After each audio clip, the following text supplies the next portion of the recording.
On FS1, brought to you by the Lincoln Motor Company. A beautiful day and night here now in Miami in South Florida as we get set for some baseball. I know you see that. You're like, really? Baseball? Yes, it's time for some baseball here at Marlins Park.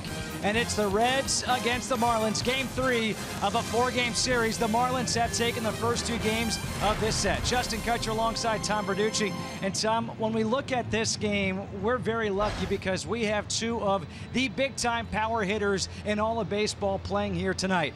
One of them is on a phenomenal streak right now. He's tied with Aaron Judge for the Major League lead with 33 home runs, Giancarlo Stanton. Yeah, and like a lot of great home run hitters, when Stanton hits home runs, he hits them in bunches.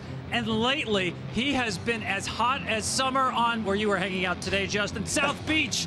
This is a guy who's hit 12 home runs in his last 18 games. And you mentioned he's tied for the Major League lead with Aaron Judge with 33 home runs. That's just 4 short of his career high.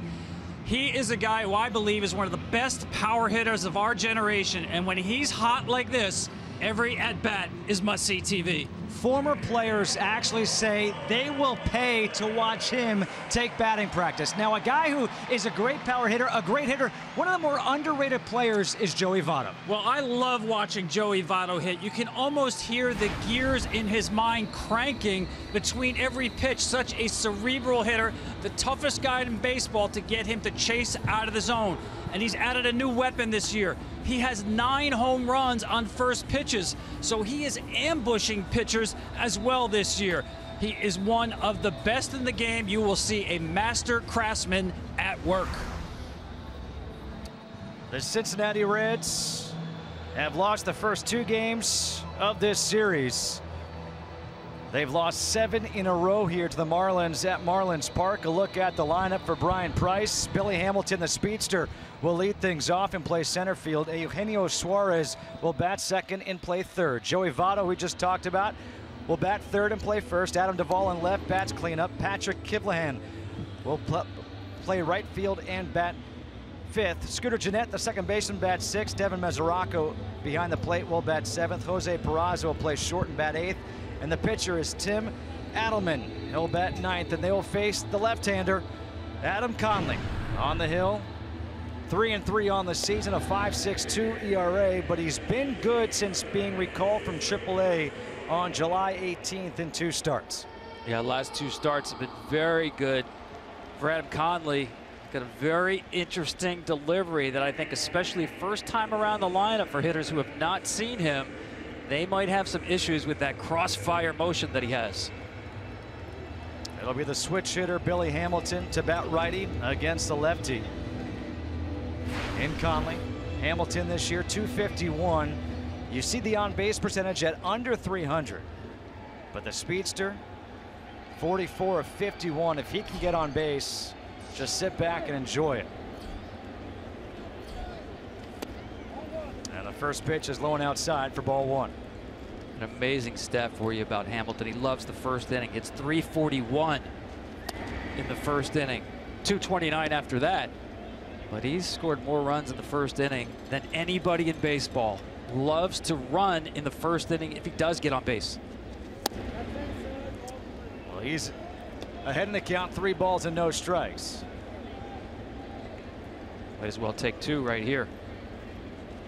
He took 1. You see how fast Conley works. 3rd fastest in all of baseball. Little push bunt, push foul. Now 3 balls and 2 strikes here to Hamilton. Conley averages less than 20 seconds between pitches. It's get the ball and go time. Rarely leaves the area around the rubber of the mound. So he's one of Rob Manfred's favorite pitchers? Absolutely. Popped up, first base towards the seats, giving a look is Tellis, and that is into the seats, and a fan commits an error. Some harsh scoring on your part. If you have a chance, you got to keep it there in play. Otherwise, even with no glove? No glove, keep it in play. And a 3-2 strikeout, opening strikeout for Adam Conley. And We will talk about this with Conley. His fastball, I call it very deceiving. Below average velocity, average spin rate, below average extension, but hitters don't time it well. A lot of that is because of the deception in the delivery, the angle that he creates. One away now for Suarez. Misses inside with that fastball. Now Eugenio Suarez, 259, 16 home runs, 51 RBIs. Ground ball, shortstop, Rojas. 2 away. The defense behind Conley in the outfield from left to right.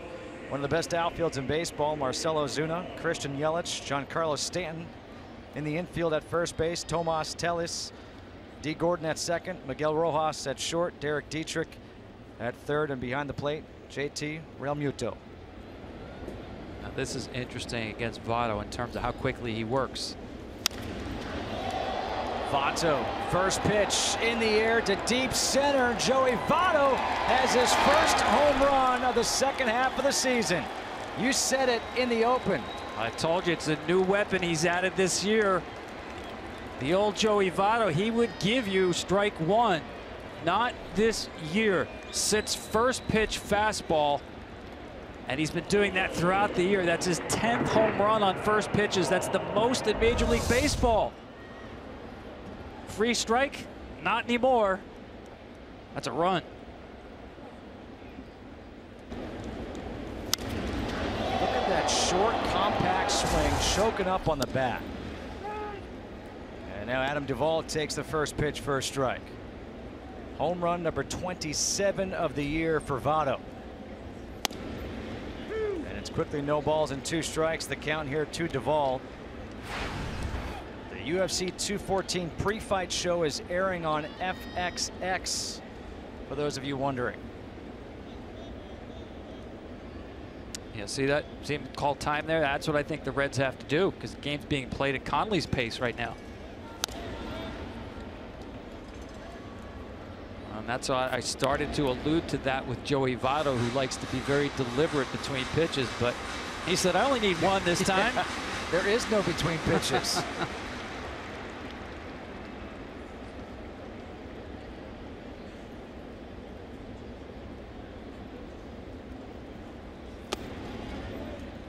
One ball and 2 strikes.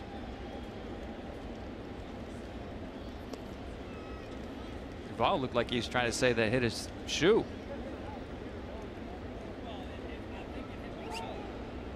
Now ask for the baseball, right? Well, what they're going to do is ask for the replay. Right, Price told the umpires, hang on here, we want to take a look. That is reviewable.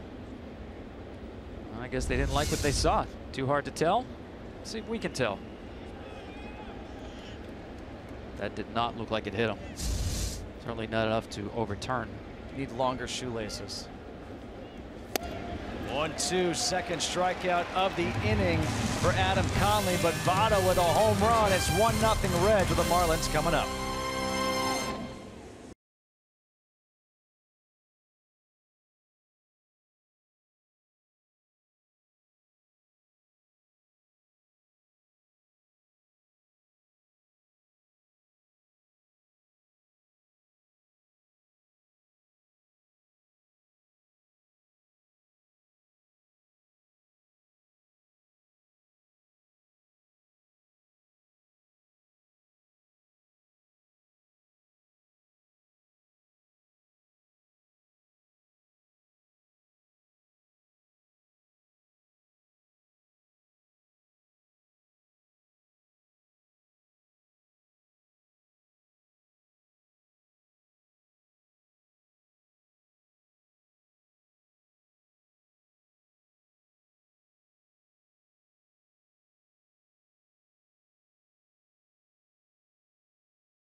in the top half of the first, gives his team a 1-0 lead. Here's a batting order for the Marlins. D. Gordon will lead things off, followed by Giancarlo Stanton, Christian Yelich, Marcelo Zuna, and JT Realmuto, Derek Dietrich, Tomas Telis, Miguel Rojas, and Adam Conley. And they will face the right-hander Tim Adelman, who will work out of the stretch the entire time.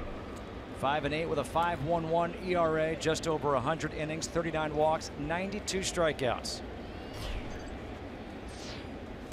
And the first pitch misses low and inside to Gordon. D. Gordon, 293.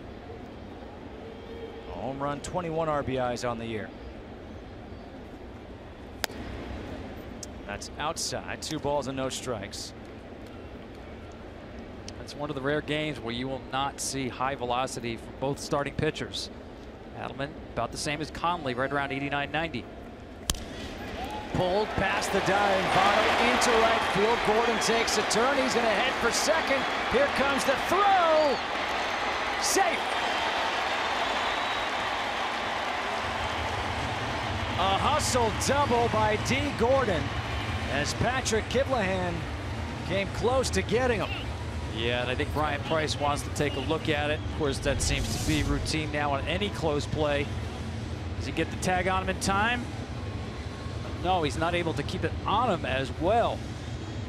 Kivlehan did a nice job getting to this ball, and then the spin move for a strong throw.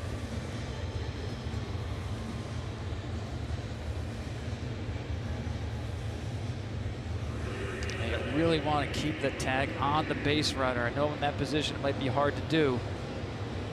They are going to challenge it. I think maybe it was because that foot did leave the bag slightly during the re-tag at second base. I thought he beat it originally.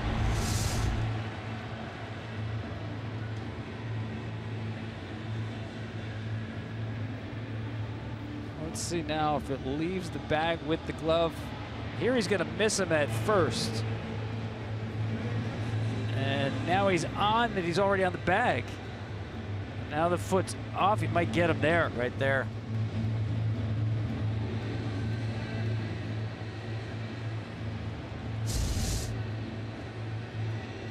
Joe West, the crew chief. The umpires Hunter Wendelstedt behind home plate. Andy Fletcher at first. Alan Porter at second. And Joe West at third base is the crew chief.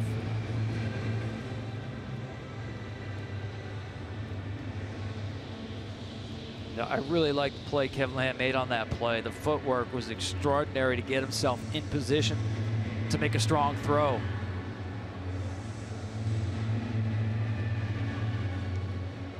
He's out.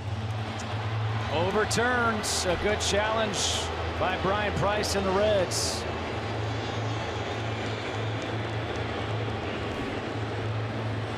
Yeah, and I know a lot of people will say that's a ticky-tacky overturn. If you leave that base by a millimeter with a glove on you after you've already gotten there, which is what we're seeing right here. There's the out. But I'm sorry, that's the way it has to be. It has to be literal in the age of replay. It's a single, 9-6. And here's Giancarlo Stanton, who took the first pitch for a strike.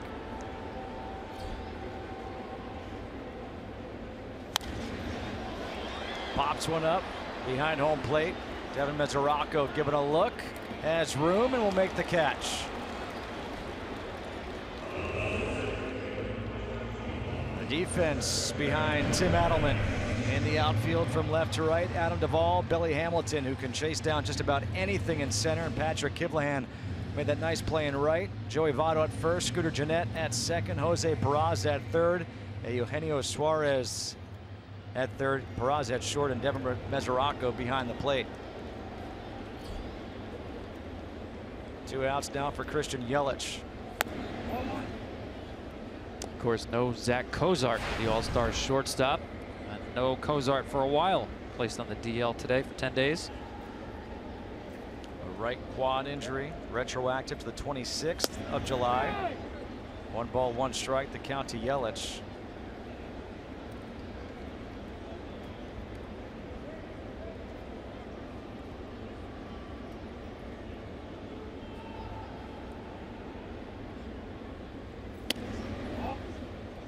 2 balls and a strike to Yelich. A center fielder is hitting .288, 11 home runs and 52 RBIs.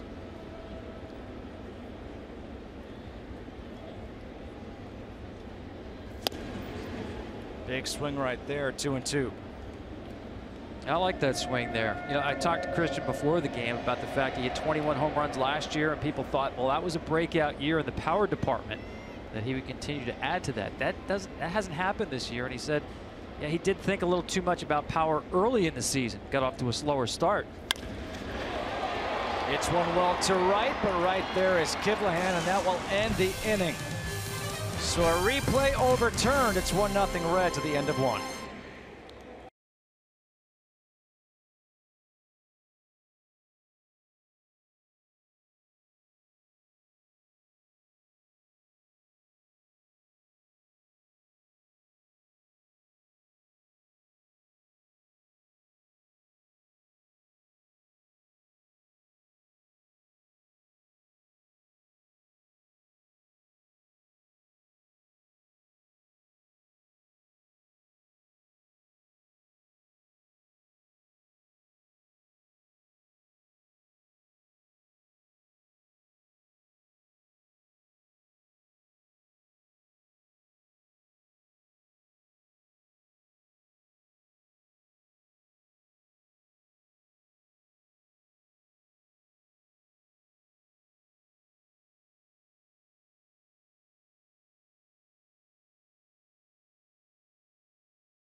First pitch to Patrick Kivlehan in there for a strike from Adam Conley. Not wasting any time.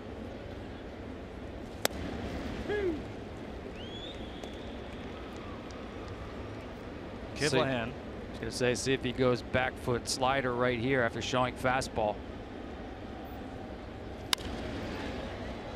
There's the changeup. Get ahead with 4-seam fastballs. To right-handers, he loves to bury that ball with the slider on the back foot. Much better throwing to his glove side than arm side. There you see another fastball in.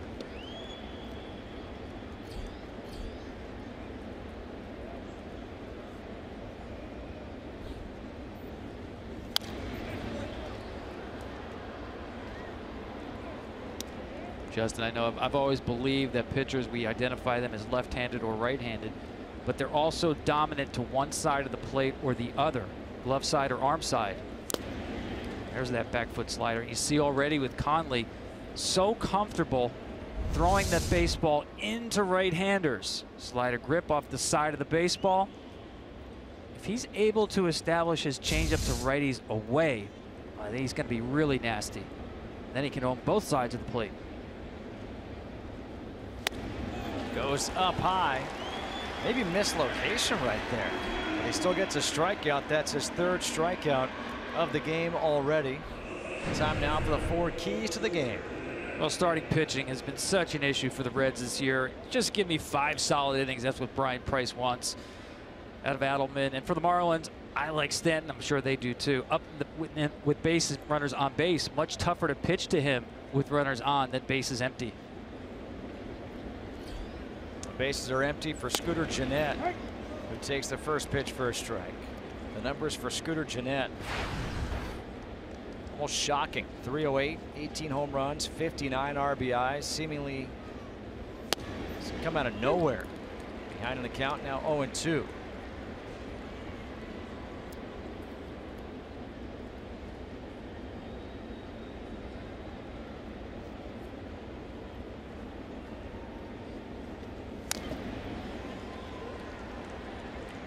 Foul tipped, able to stay alive.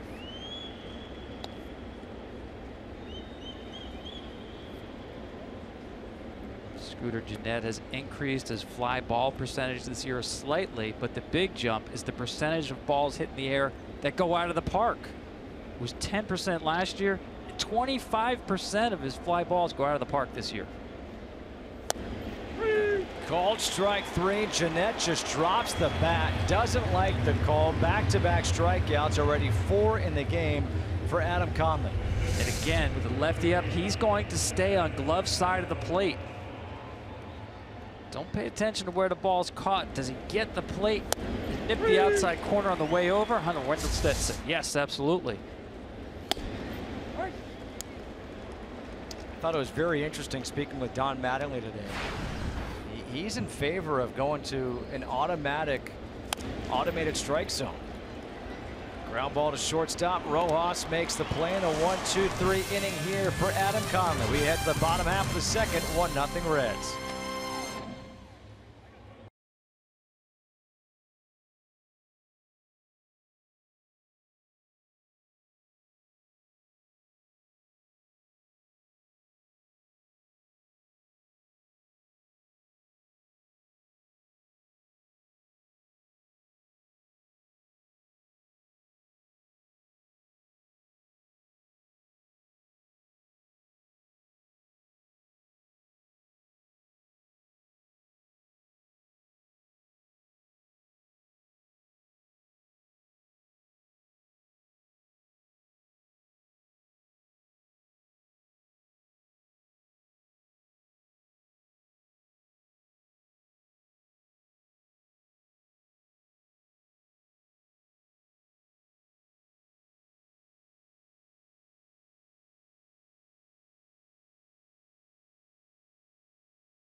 Falcon Tires, the official tire of Major League Baseball. Back here in South Florida, in Miami. A beautiful night for baseball. Marcell Ozuna will lead things off here in the second with the Marlins trailing 1-0. And Tim Adelman starts him off with a strike. Ozuna on the year, 309, 23 home runs, 77 RBIs. And he's behind in the count, 0-2. You see Mesoraco will set up almost every pitch away on Ozuna. So quick on anything in, even off the plate. Tapper out in front of the mound. Bare hand by Adelman. Makes the play for the first out. MLB wants to see your best plays this summer, whether they're in the backyard or on the diamond. Show us what you've got on social with hashtag MLB The Play, and we'll feature some of the best all season long. So does that include wiffle ball? Yeah, why not? Just making sure. Okay. Just play ball. One away for Real Muto. 313, 12 home runs, and 43 RBIs, putting together another good year.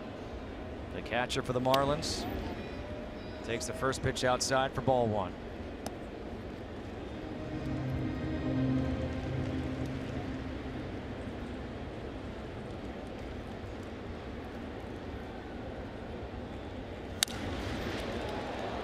Sharp one hopper to Jeanette at second, and quickly 2 up, 2 down here in the second.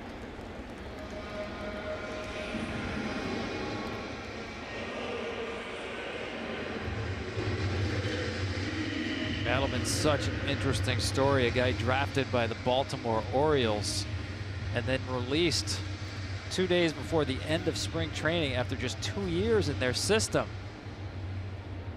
He went to independent ball. Actually bounced around to 3 different teams in independent ball.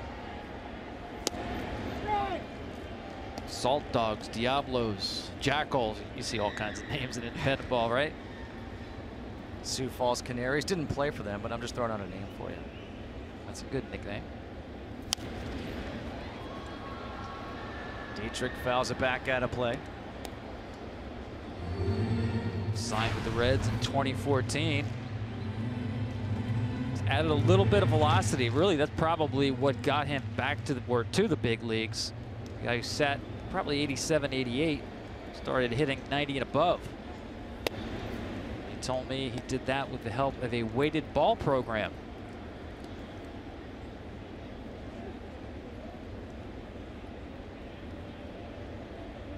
One ball, 2 strikes. The count to Dietrich. Breaking ball is pulled foul. Obviously not a lot of money made in independent ball. He's yet to make the big money at the major league level. Still works off seasons in an independent deli grocery store in Connecticut.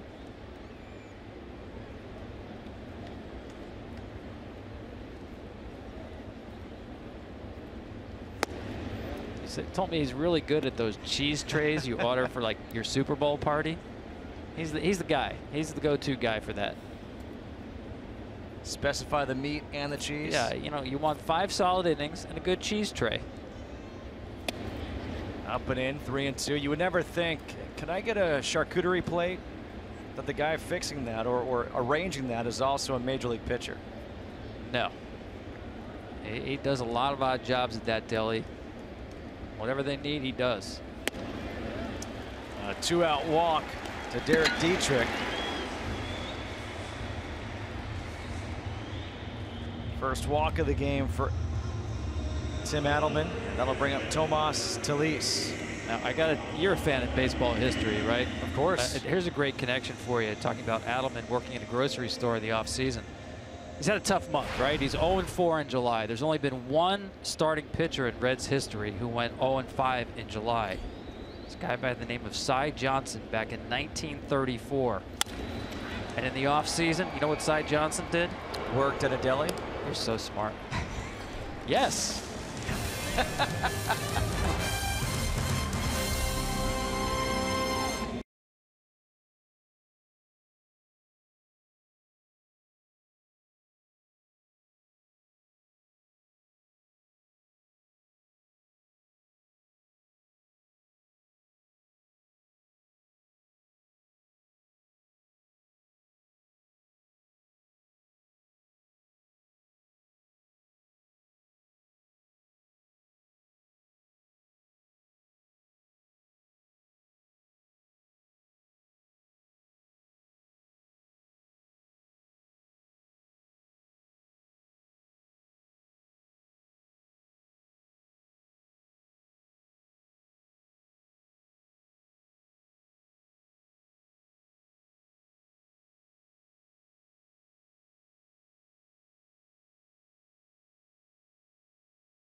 Well, Adam Conley works so fast on the mound.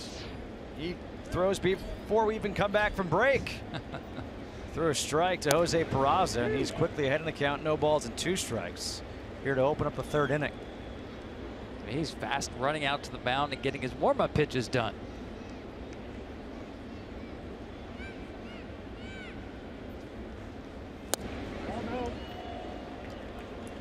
That is a great pitch. That's the back foot slider there, set up by the fastballs. Just complete ownership of the inside part of the plate to right-handers. There's the changeup.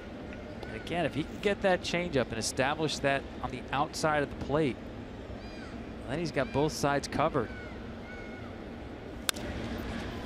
Back up the middle. D. Gordon is there. 1 away. How about this? Would you have guessed that since May 28th, the Marlins had the 3rd best record in the National League? You know, you told me that a minute ago, and it surprised me. And then I thought about it, and the National League is obviously down this year, and this team offensively has really turned a corner in the last 3-4 weeks. Don Mattingly in his 2nd season as the manager of the Marlins. But this team, since May 28th, is 31-23, trailing only the LA Dodgers, who have been playing just unbelievable baseball, and the Washington Nationals. Sky to center field. Yelich is back to make the catch. 2 away here in the 3rd. Now here's where Billy Hamilton's got to really take his time. Your pitcher just made the 2nd out. Adam Conley is pitching like he's double parked and he left the engine running. Don't hustle into the batter's box. First of all, you want to slow down Conley, and second of all, you want to give Adelman some time here. And there's a police officer roaming the streets waiting to give parking tickets. Hamilton struck out his first time up. He takes the first pitch changeup for a ball.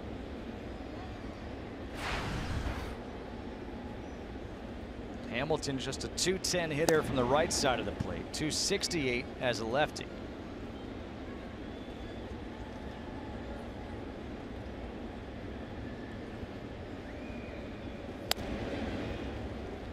Once again, he jumps ahead in the count, 3-0. Now look how much the defense has to compromise their range because of Hamilton's speed. 1st, 2nd, 3rd. All have to play in. Of course, Gordon has to play in at second base to guard against the push bunt by Hamilton. Pressure on Rojas on a routine grounder at shortstop. That's exactly what you don't want to do. Have to make that man swing the bat. Two-out walk. And an obvious running situation right here with 2 outs.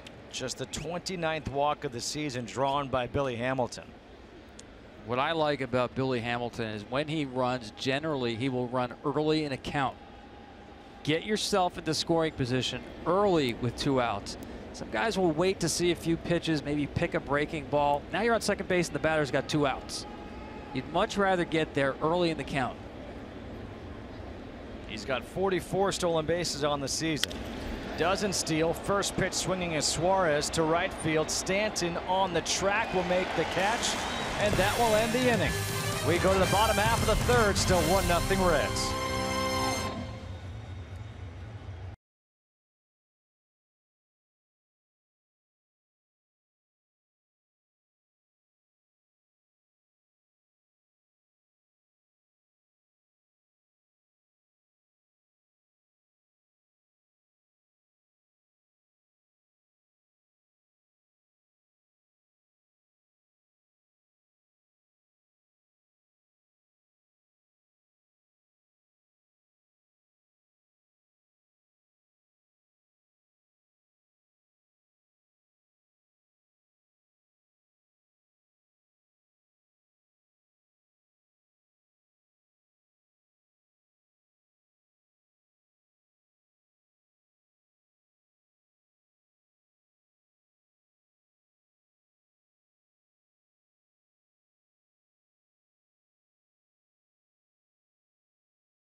Off here for the Marlins, the 8-hole hitter against Tim Adelman, with the Marlins trailing 1-0 thanks to a solo home run by Joey Votto in the first. Rojas, 315, no home runs, 5 RBIs in 31 games this year for the Marlins.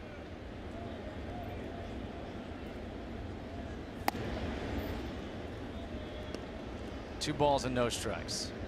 You know, just listening to the walk-up music, I'm surprised that no Marlins player has Despacito for their walk-up song. It's a big song here in Miami. Justin Bieber. Just random thought. Oh, maybe they take requests here. Slip a note to the DJ so you can get that on for you. I mean, we've got the Clevelander out there in left field. You know they're playing it out there. You sound like you're speaking from experience, Justin. Little taste of Miami. You never know. Just saying. It's 2 balls and 1 strike to Rojas. Right center field. Kivlahan in right field will make the catch. 1 away. Well, next Saturday, rookie sensation Cody Bellinger. The LA Dodgers battle it out with Yoenis Cespedes and the Mets. It's the Dodgers and Mets next Saturday. Coverage begins at 3 Eastern on FS1. The year that Cody Bellinger is having.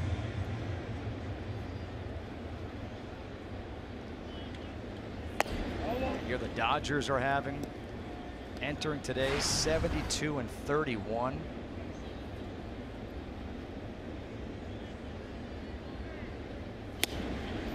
It almost feels like the Cavaliers and the Warriors between the Astros and the Dodgers, who are that far ahead of the rest of the pack, I think, in each of their respective leagues. No guarantees in the baseball postseason, but they're the chalk right now. 2 balls and a strike to Adam Conley.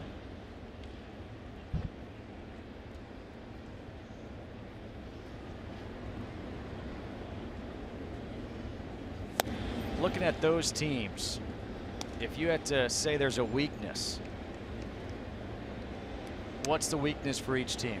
Well, for the Dodgers in a playoff environment, to me, it's their starting pitching. Now that, you know, Clayton Kershaw is down for 4 to 6 weeks with that back injury, we'll assume he comes back and he's healthy, but that's an assumption, right? We'll wait till see he gets back on the mound. Alex Wood has had a terrific year. You want to see him in a playoff environment after that.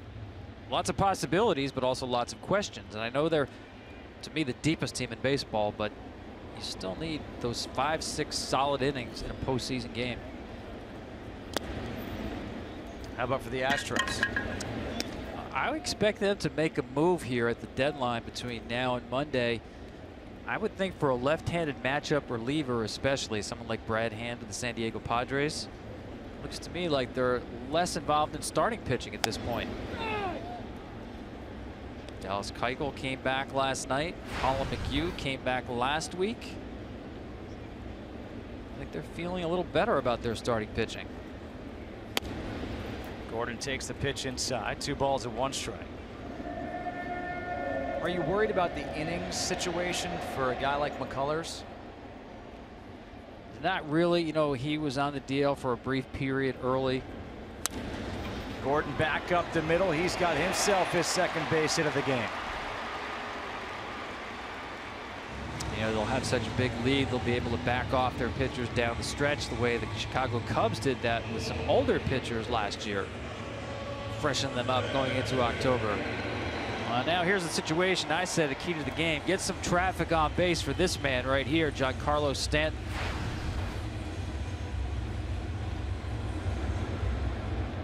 Fouled out to the catcher his first time up.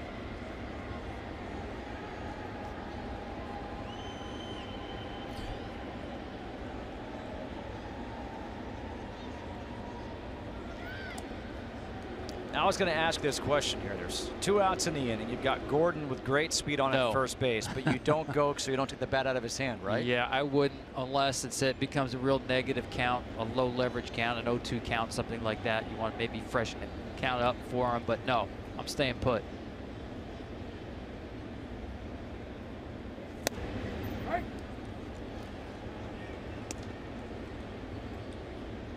He and Aaron Judge tied with 33. Mike Moustakas has 30 for Kansas City. The run that Kansas City has been on to get back in the race in the AL Central.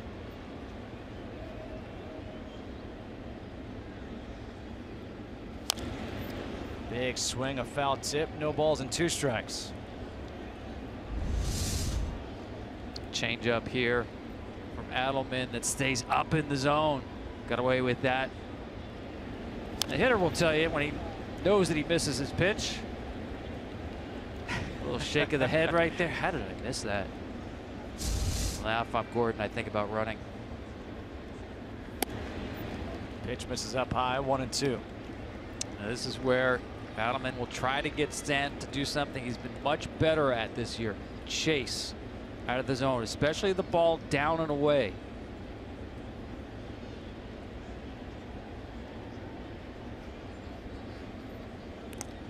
You see Mesoraco set up inside. A lot of times you'll see a catcher set up inside when he's called to pick off to first base. The hitter might look back and see the catcher. Oh, he was set up inside. He's coming in with a fastball, and that's a decoy. Come back with something off speed away because the catcher knew he was throwing to first base. He probably called it. Absolutely. Here we go. Pitch Going out. for a pitch out. Boy, you never see those in the game anymore. Number one, people just don't run enough. And number two, it's actually easier to just throw a fastball up and away than give up a pitch completely. 2 balls and 2 strikes here to Stanton. 2 outs here in the 3rd. There goes Gordon. Pitch is low and outside. A throw down, not in time. A stolen base. Number 38 on the year for D. Gordon. I know people don't value stolen bases like they once did, but I love it. And again, the count dictated the running situation. Hitters count, stay there, let Stanton swing the bat. 2-strike count. Now he's likely to get something off speed right here. 3-2 is fouled back. We'll do it again. Threw the fastball away.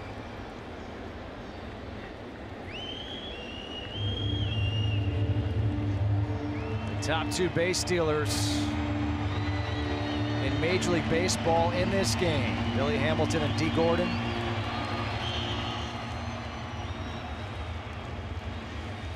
The top 3 guys on that list, you add Trey Turner. And these are 3 of the best base stealers we've seen in baseball in a long time. Outside, ball 4. Second walk of the game issued by Adelman. So that's where that pitch had to be. Down and away to Giancarlo Stanton. That's the only safe spot that you really have. If you're a high velocity pitcher, you can pitch him up and in. That's not Adelman. The only way to play it safe there is exactly where he threw that baseball. Here's Yelich, who lined out to right field his first time up to end the 1st.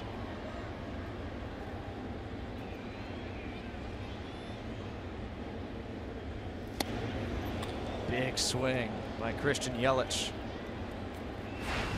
Well, this is the spot this season he has struggled. 2 outs, runners in scoring position. He's a very good hitter, not in these situations. 171, 6 hits all year. 2 outs, runners in scoring position.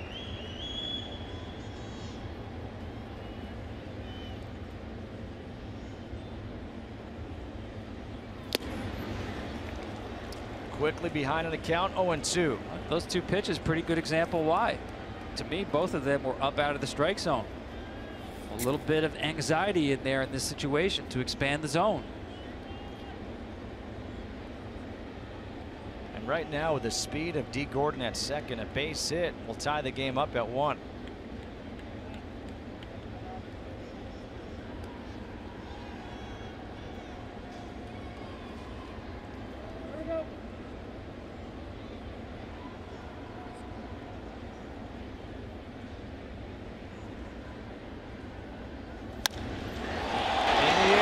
Center field, Hamilton going back to ball is back.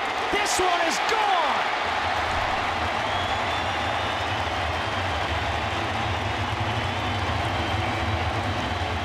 Opposite field, 3-run shot for Christian Yelich. And the Marlins go on top 3-1.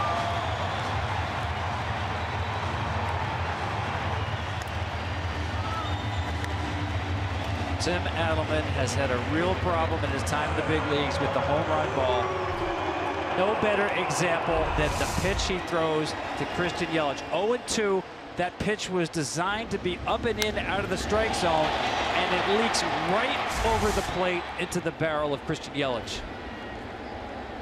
12th straight start for Adelman, giving up a home run. Watch the target and see where it ends up.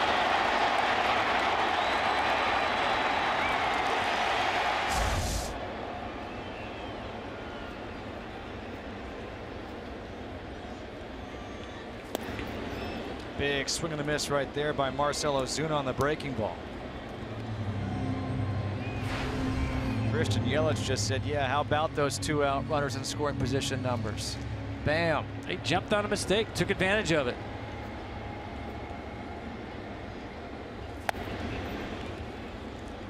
One and 2 to Ozuna.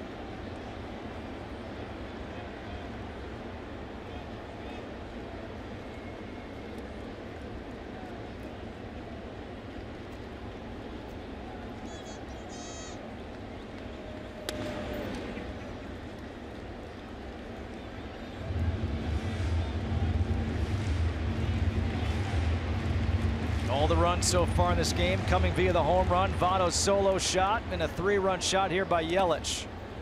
And the breaking ball is taken for a ball, 3-2.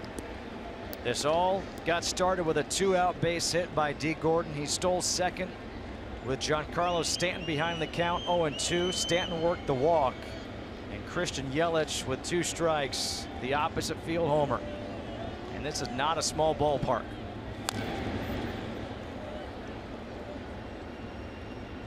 I like the pitch selection there. Went 3-2 changeup on Ozuna. Right now his fastball isn't good enough to throw in the zone to get Ozuna out.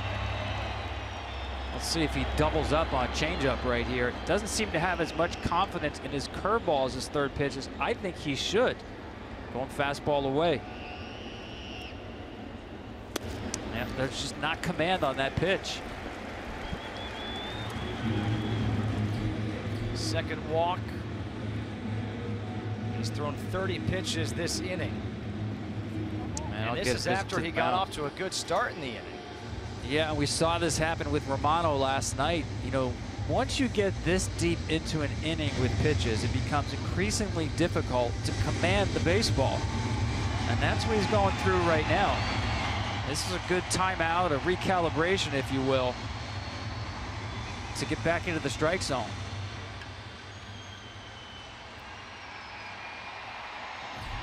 Opened up the inning by getting Miguel Rojas to fly out to right, struck out Adam Conley. And then the rest of the damage has been done with 2 outs. The single by Gordon, a walk to Stanton, the 3-run homer by Yelich, a walk now to Ozuna. And now here's JT Realmuto. Grounded out to second his first time up.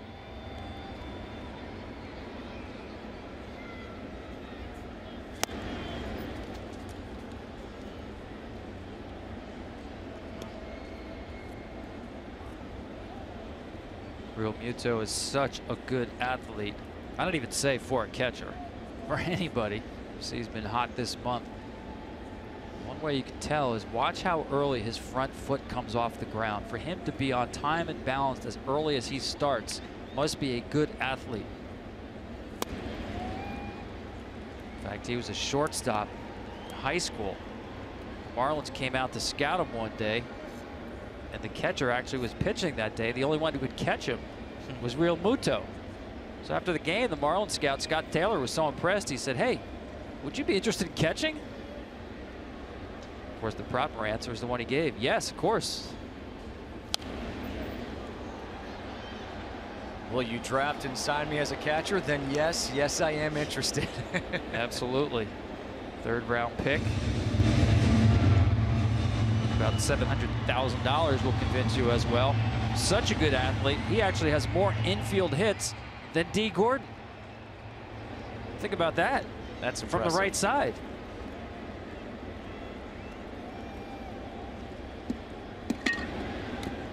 1 ball, 2 strikes to Real Muto.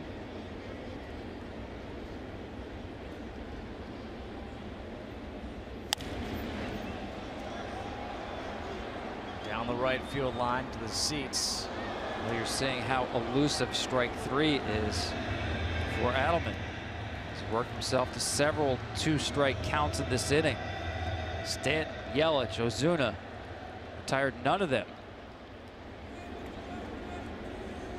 1 strikeout in the game, and that was against his pitching counterpart, Adam Conley.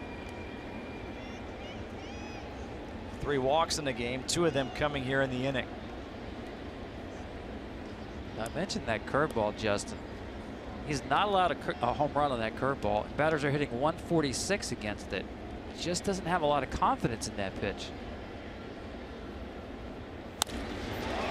Lace to left field. Duvall coming in, makes the catch. But a 3-run shot by Yelich, and the Marlins now lead 3-1.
On FS1, UFC 214 prelims are airing on FXX.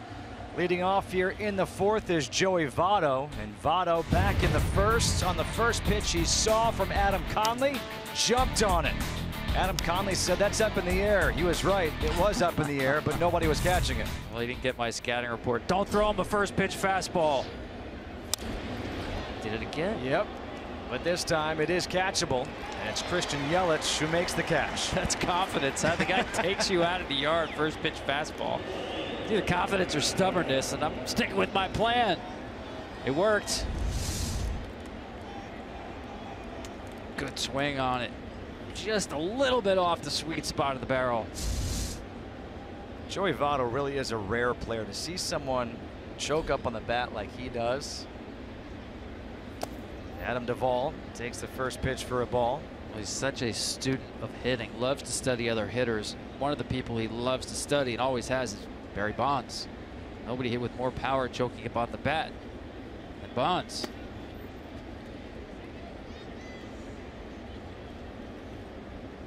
He said it's not so much about lightening the bat as it is just being quicker of the barrel awareness, getting the barrel to the baseball.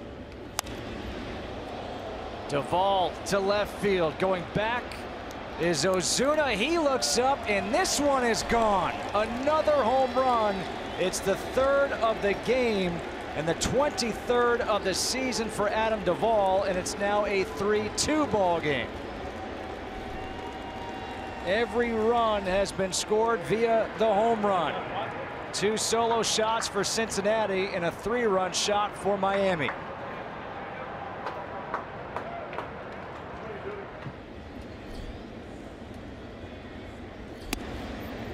I thought home run derby was over in this ballpark. First pitch, middle.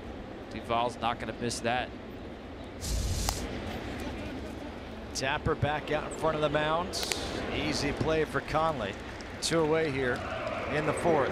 RBI Baseball 2017 is out now for Xbox One, PlayStation 4, iOS, and Android. Enjoy fast-paced, pick-up and play MLB action packed with all your favorite MLB teams, players, ballparks, and much more.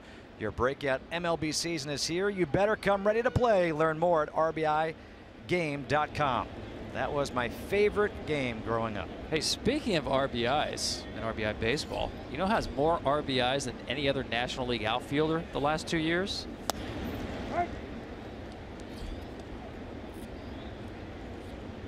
You're stumped. You've also run out of time, so I'm going to give you the buzzer. That would be Adam Duvall. Wow. Well, this will be 1 unassisted for Adam Conley. This is also known as Sports Jeopardy. And we're going to the bottom half of the 4th, 3-2 Marlins.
Lead the Reds. The All-Star game was held here just a couple of weeks ago at Marlins Park. Home run derby.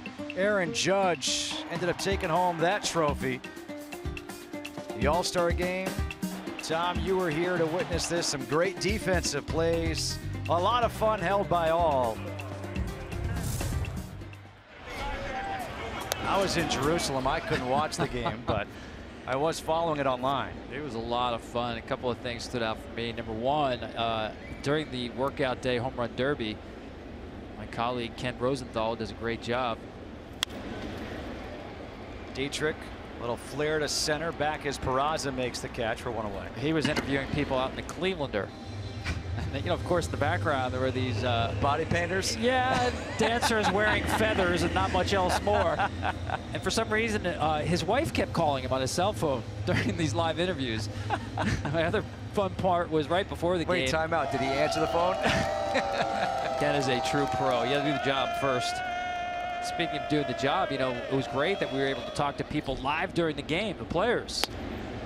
So I had an arrangement to talk to Charlie Blackmon of the Rockies before his first at bat, bottom of the first inning with Chris Sale on the mound. He was all gung-ho for it, right? He's a great guy, very talkative guy, very excited. It's all set up. once he got out in the on-deck circle, he started timing Chris Sale. He's about to step into the box against Chris Sale, the nastiest pitcher in baseball. The last thing on his mind is me. Right. And I knew I was in trouble. He wasn't paying any attention to me. I actually had to yell out to him, "Charlie!"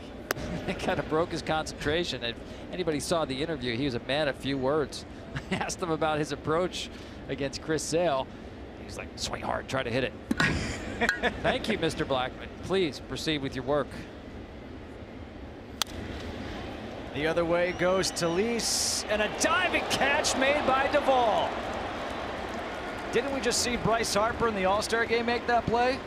Yeah, that's another favorite part of the All-Star game is the defensive plays that were made. Tim Wallach wants to check with his replay official. Was this a clean catch?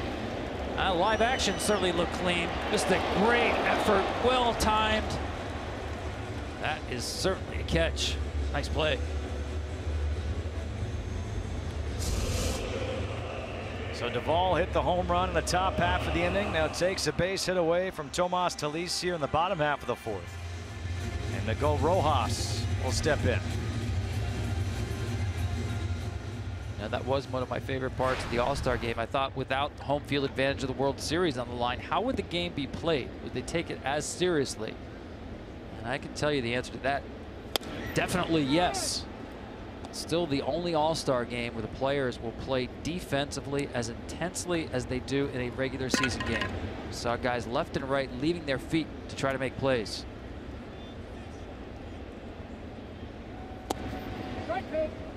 That's that curveball again. I mean, listen, it's not something I think he can feature because the more you see it, it's probably a pitch that would get hit, but I think he can mix it in a little more.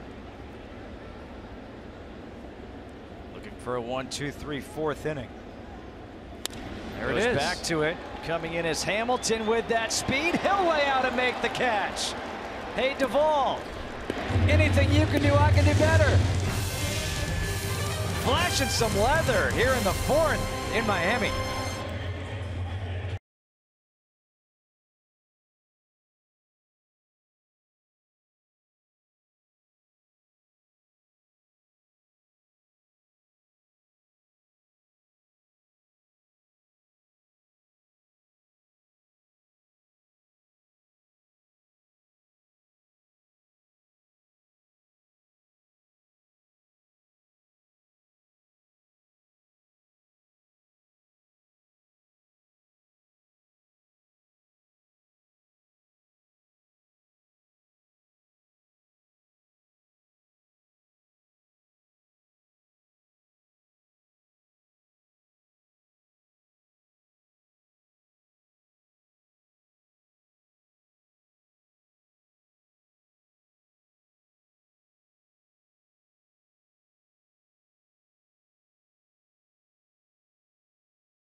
In the Clevelander.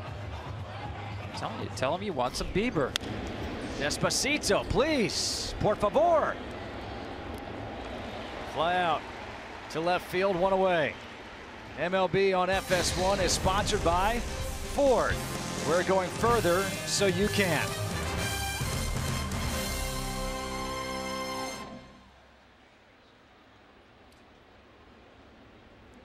I believe that's one of the cruise ships going out from Miami.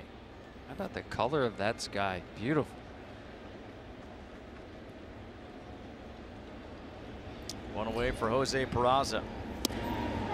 I can't believe we got a billboard in with Adam Conley pitching. You're right. The commissioner's best friend. No pace of game issues.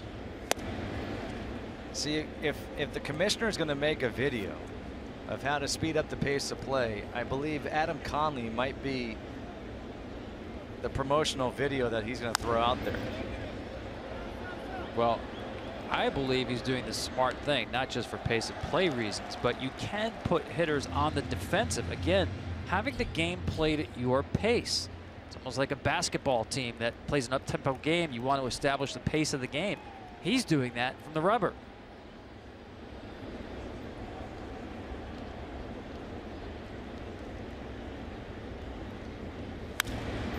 Lines into center field, base hit for Peraza.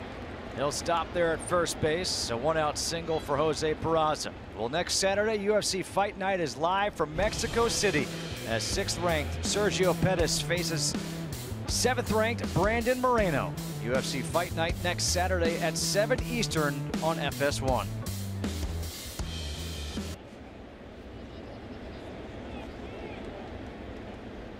Here's Tim Adelman coming up to bunt with a runner on first and 1 out. Takes the pitch for a strike. This is where I love what Joe Madden does. In an obvious bunt situation, he'll play a 5-man infield. The second baseman will go over and hold the runner. The first baseman will come in and charge as close as the third baseman is. Gets the bunt down. Conley will go to first where D. Gordon is covering. A sacrifice 1-4. Down to second goes Peraza. You can only do that if you have a pitcher who does not handle the bat well. You know it's a 100% bunt situation.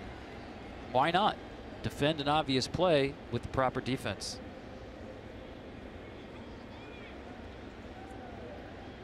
Two away now, top of the order for Billy Hamilton, who had a rare walk his last time up. 0 for 1, struck out his first time up. And that changeup misses high and outside.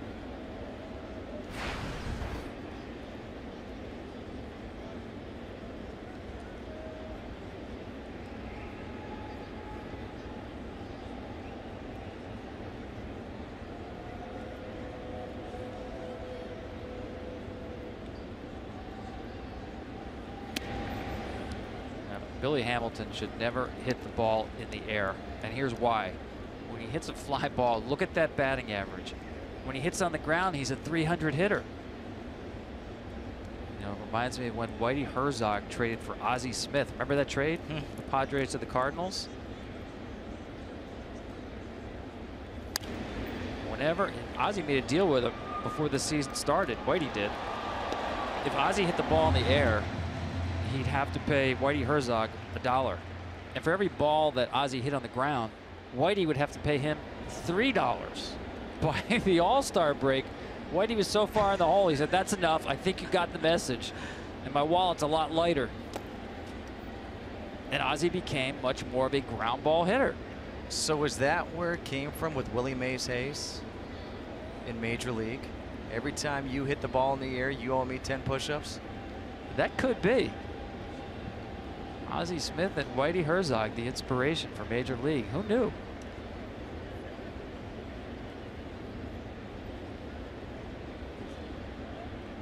Runner takes off from second. Hamilton is swinging, and that's too bad because Peraza had third base stolen. He had a running jump from second. And you might say, you know, why you running? It's not a big base. 2 outs getting to third base. But when the pitcher's not paying attention to you, and it is a 100% chance you will get the third safely, yeah, go ahead and take it. Nothing below 100% though. Peraza 15 for 20 in stolen bases, takes off again, a ground ball to shortstop. Rojas has to hustle, shows off the arm to get Hamilton. That was a laser from short by Rojas. It's selfie time here in Miami.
And the first pitch to Adam Conley misses outside from Tim Adelman.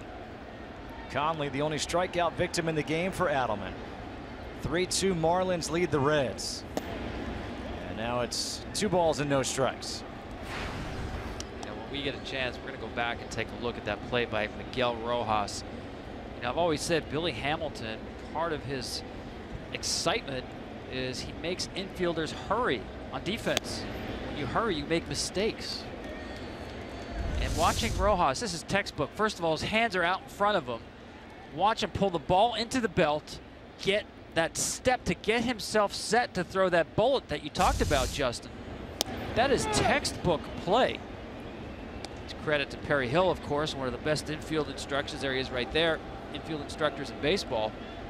Credit to Rojas that he was able to do everything fundamentally sound and on time, not hurry, and get Billy Hamilton. 3 balls and 2 strikes. Missing inside, a leadoff walk to Adam Conley leads us to our first game break of the night. Let's go to LA and check in with Mike Hill.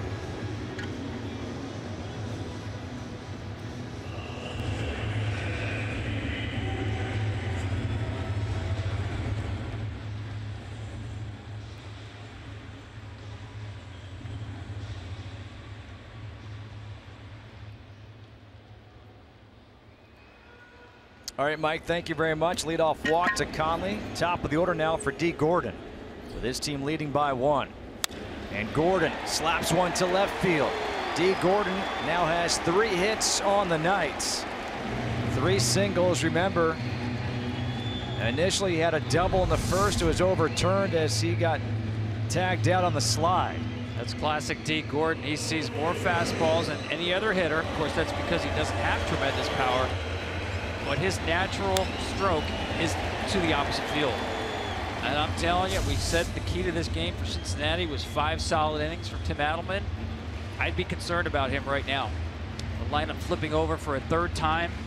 Here we are in the 5th inning, walking the pitcher.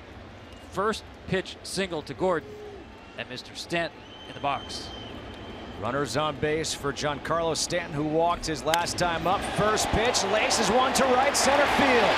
That should clear the bases. D. Gordon might catch up to Conley. A 2-run double for Giancarlo Stanton, and it's now 5-2 Marlins. RBIs 72 and 73 on the season for Giancarlo. Well, sometimes you can see trouble coming, and this is one of those times. Fastball, another mistake with command. Too much at the plate, too good of a hitter. And here's that relay race you were talking about. Looks like the freeze down in Atlanta. I was thinking the same thing. Watch your back, Adam Conley.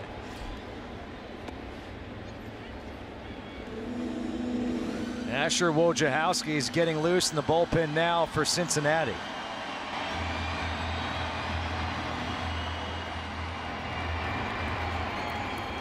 Yelich had the big 3-run home run his last time up, with 2 outs and 2 strikes on him.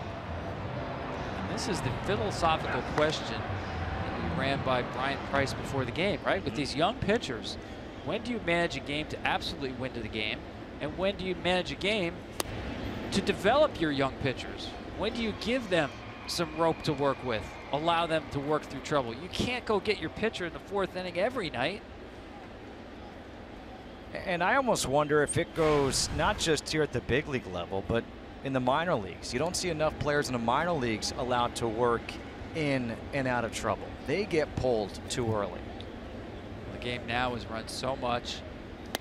What I talked about, when the lineup turns over a 3rd time, the analytics really show you you're much better off with a fresh arm in the game than the starting pitchers facing these hitters for a 3rd time. So I think now starting pitchers are being conditioned mentally to believe that there is a wall there that they're up against. You told me a great story one time on the air about the Atlanta Braves and Leo Mazzoni and pitch counts, and I want you to tell it again. Well, that's a story he couldn't get away with today, because back then the pitching coach was the only one who knew the pitch count. They would have clickers in their hand, and with each pitch, they push the button on the clicker. So that person, the pitching coach, was the only one who really knew pitch counts. And a lot of times, he'd go back out to the mound to visit a pitcher late in the game. The pitcher would ask, "How many pitches do I have?" Leo would conveniently forget about 10 or 15 pitches. "You're in great shape. You're only at 80. Meanwhile, the guy's probably at 105 or 110.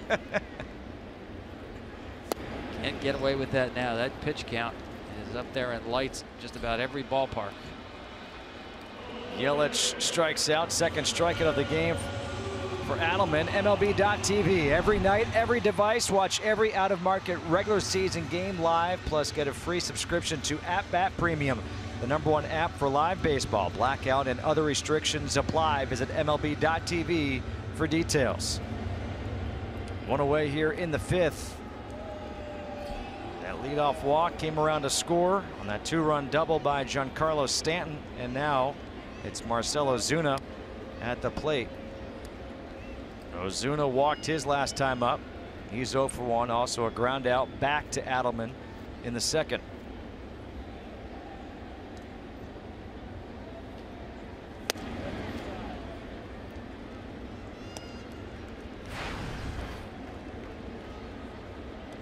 And by the way, all those staffs that Leo Mazzoni had in Atlanta, they all turned out to be okay. They did.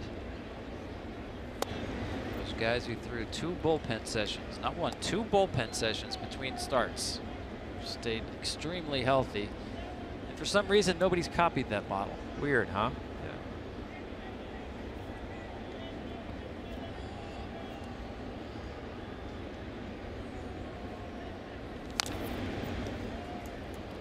2 balls and 1 strike to Ozuna. That's another case of a hitter letting you know he should have had it. I love watching him hit. You know, he's the complete opposite of Giancarlo Stanton.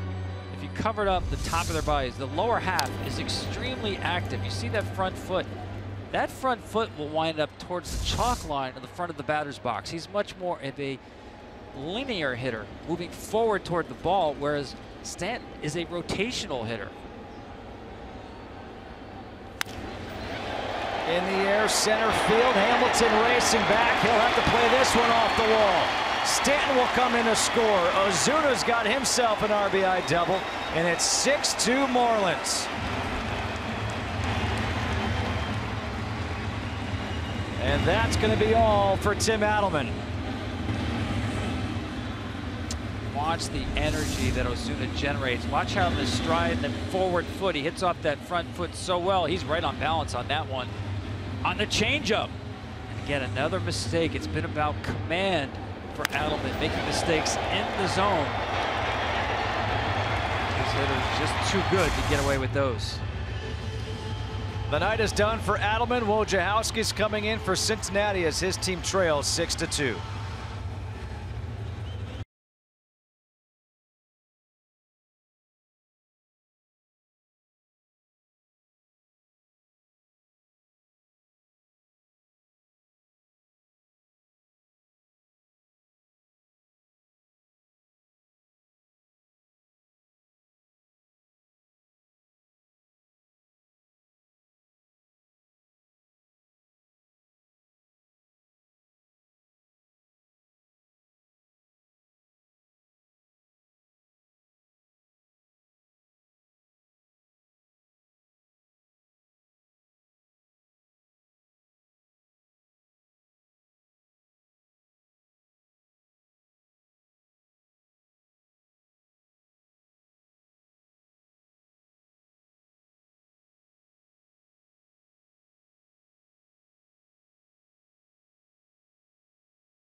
Bottom half of the fifth, the Marlins have busted this game open here with 3 runs in the inning to lead 6-2. They've also knocked out Tim Adelman. Asher Wojciechowski's the new pitcher in to face JT Realmuto. And the first pitch fastball misses for ball 1. The numbers on Wojciechowski: has appeared in 11 games, 101, a 4.73 ERA, 33 seams at all. The slider doesn't spin quite as fast. And there's the slider again. But the slider, sometimes it spins just as fast, but generally you can see a dot. The seams will create a dot because it's not the end over end spin. You see the axis, the tilt on the spin. And obviously Realmuto did not see the dot on the slider right there, didn't recognize it. Saw fastball, got slider. Best slider you've seen ever? Wow, that's a tough one. I'll give you 2 in today's game, though. Yu Darvish has an amazing slider, and Carlos Carrasco. Chris Sale's got a really good one, too, but I just happened to look this today. Carlos Carrasco, of course, the right-hander for the Cleveland Indians. On 2 strikes, batters are hitting .062. That's a bingo number, not a batting average. They're hitting .062 against the slider. And it's the same deal where it looks like fastball coming in until the last 17 feet, the last third. Derek Dietrich behind the, evens the count, 1 ball and 1 strike with that foul ball. So as long as hitters, and overall they hit about 213 off of sliders on any count. As long as those numbers are there, teams will look for pitchers like Wojciechowski that have mid-90s fastball with the power slider behind it. Very rarely do you see changeups or curveballs coming out of bullpens anymore. Missing inside, 2-1.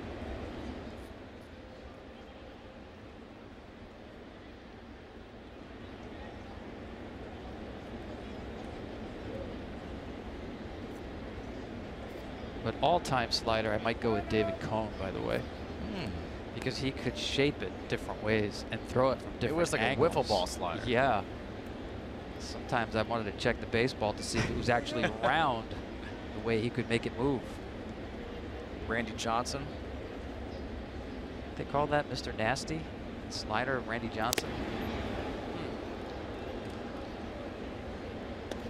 This one comes right back at Bizarrasco. It's him square in the mask.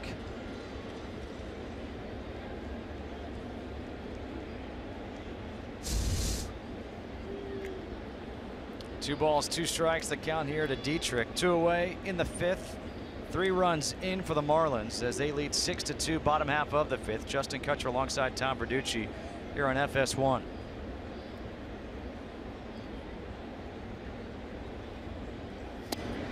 Inside, count goes full.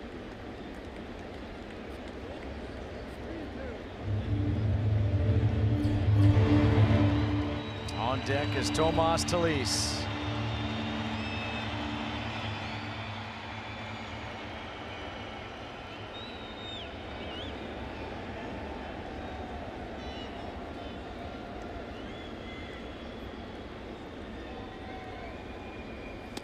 Breaking ball called, strike 3, just froze Dietrich. So back-to-back strikeouts from Wojciechowski, added a bullpen, but 3 runs in the inning, and it's now 6-2 Marlins.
Top of the 6th.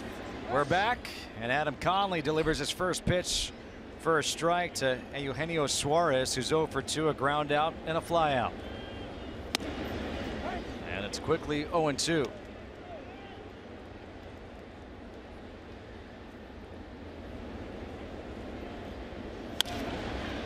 In the air, center field, Yelich. 1 away. Well, you mentioned Joey Votto choking up. He's got different methods. Here's the modern version. When he's feeling good and hitting against a pitcher with kind of average stuff, that's where he chokes up. 2 strikes, he'll go up a little more on the bat. Now if he's in a situation where it's a very tough pitcher, he calls it scared to death.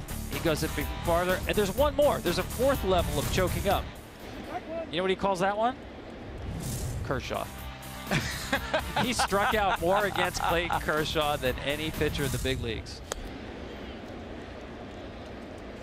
4 levels of bat control for Joey Votto. He's feeling good now because that's not very high for him. That was the emergency hack right there to stay alive. 0-2. So he's seen more pitches in this at bat than he saw in his first 2 combined. He's yet to see a ball. And that hit him. 0-2 and hit by a pitch. Yeah, again, we talked about Conley, much more comfortable throwing the glove side. Doesn't command all of his pitches, especially the fastball, as well to arm side. You saw it right there, trying to go in on Votto. Marlins are checking. Did that really hit him? I think it caught a butt. And Joey Votto doesn't wear the Manny Ramirez jersey either. He wears more the slim fit type jersey. The Craig Biggio jersey. XXXXL. Adam Duvall homered his last time up, has homered in 3 of his last 4 games.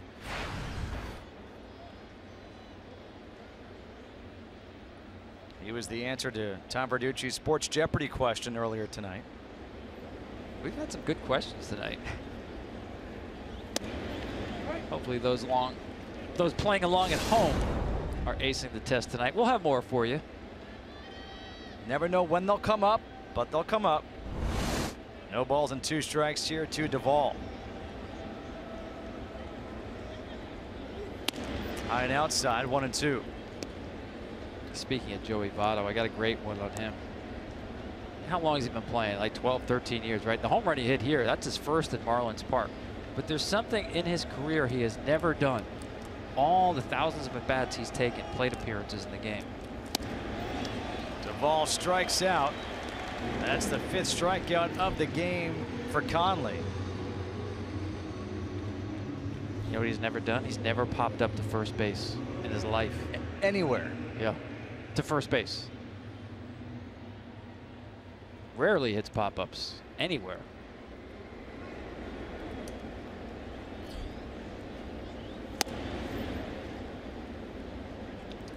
Inside to Patrick Kivlehan. 0 for 2, a strikeout and a ground out back to the pitcher his last time up.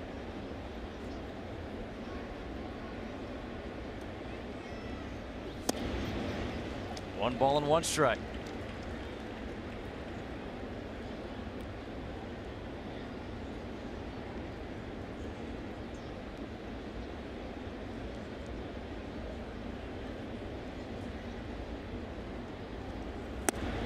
You know how you can tell a good hitter? Look at his bat. Kivlehan's bat. When you square up baseballs, you get the blue ink on your barrel. He's got a ton of blue ink on his barrel. He's been using it for a while and hitting it hard. Do me a favor, please don't look at my golf clubs. Not quite on the proper grooves. Not exactly. That's a good analogy, though. Look at that. That means he's been using that bat for a while and squaring the ball up. 3 balls and 2 strikes to Kivlehan. And with 2 outs, Votto will be off with the pitch.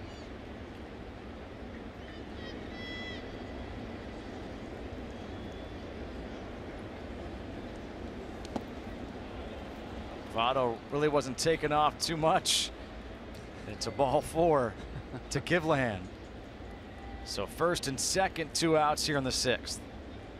curious choice. He went to the changeup there on a full count with a 4-run lead, 2 outs. Created a little more work for him here in the 6th inning.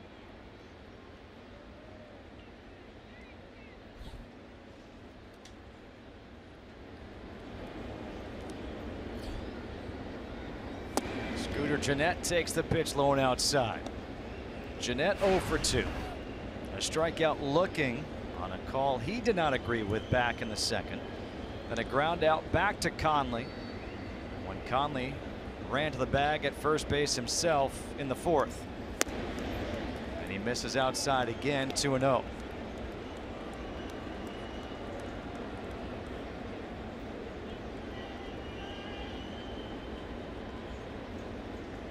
Juan Nieves, the pitching coach for the Marlins, wants to see his pitcher get through 6 innings.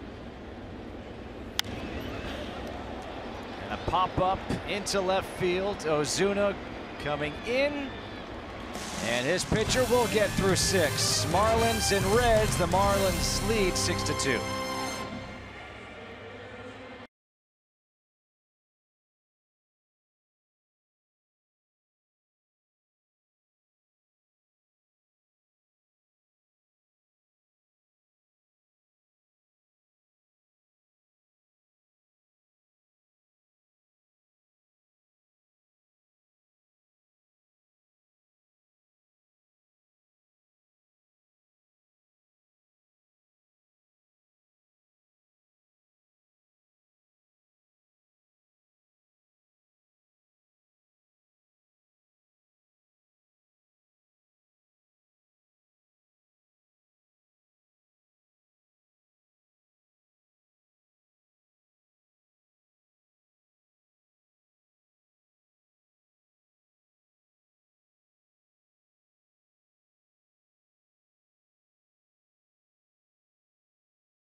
Got 3 in the 3rd on a 3-run home run by Christian Yelich. They got 3 in the 5th.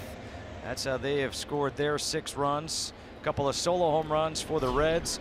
One by Joey Votto, one by Adam Duvall. And Tomas Talise takes the first pitch strike from Asher Wojciechowski. Talise 0 for 2. A ground out, was robbed of a base hit by Duvall out there in left field.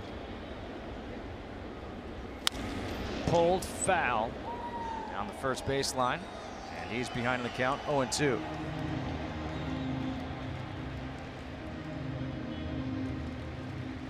With a trade deadline looming, the good news is Asher Wojciechowski won't be breaking any news.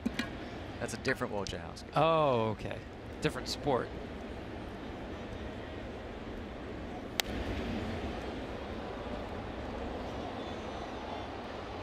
Stuart Turner is now the new catcher here for the Reds.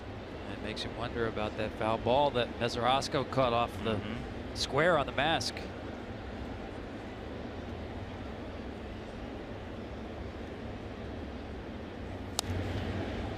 Breaking ball, good job by Talise to stay alive. This is the foul ball you're talking about. Yeah, watch this, just square right on the mask, and you saw the flinch.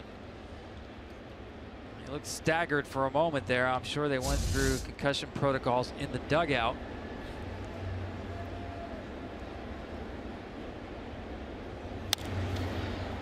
Popped up left field. Duvall coming in, still coming in, will make the catch. One away. Time for a game break. Let's go out to LA and check in once again with Mike Hill.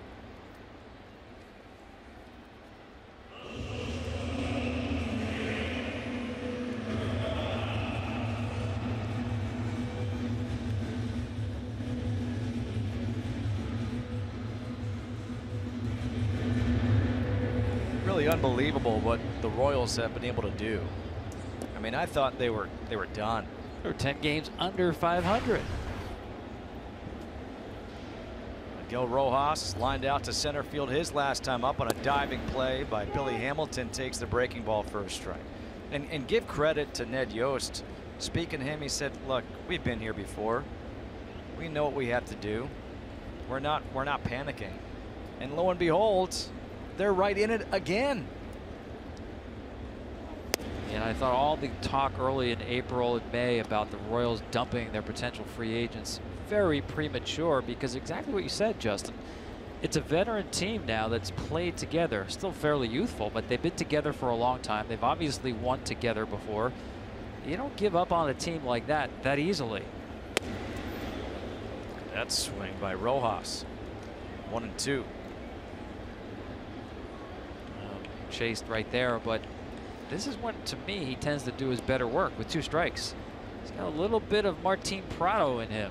His teammate who's on the DL right now with a knee injury. Seems shorten up right here. Exactly just like that. When you get jammed on an inside fastball with 2 strikes, to me that's a good sign. That means you're letting the ball travel. You're not getting jumpy. And you can still have your hands back enough to guard against the off-speed pitch, in this case the slider. He tends to throw the changeup more to left-handers than right-handers, but good approach with 2 strikes.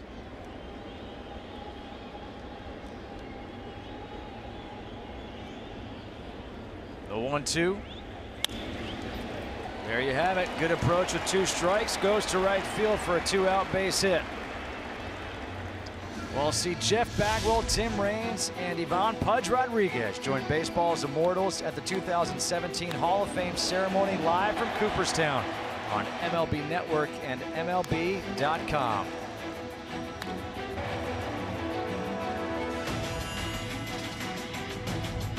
The Rock, Pudge, Bagwell, and now here's Conley to hit for himself in the bottom half of the 6th.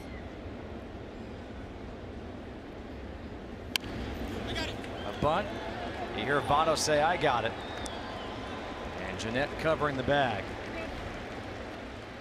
Down to second base goes Rojas. You know, a pitcher has to be able to read a hitter's swing. That's why I didn't like the slider there.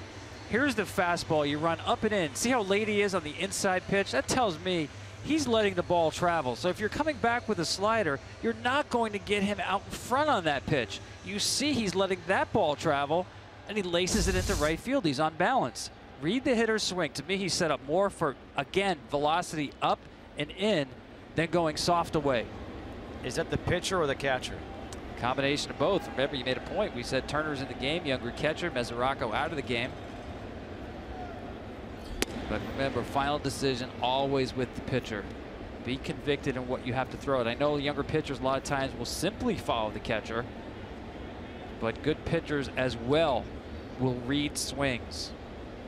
The hitter will tell you what to throw. D. Gordon, 3 hits on the night. Looking for his 4th, and his 4th could lead to a run here in the 6th. Now pitching to D. Gordon, I want to make him pull the ball. He's much more comfortable hitting the ball the other way. So if I'm going fastballs away, I'm playing into his strength.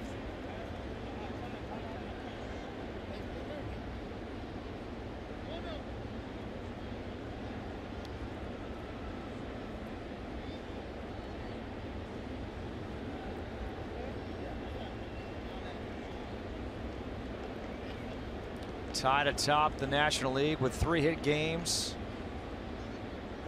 A couple of Nats and Harper and Murphy.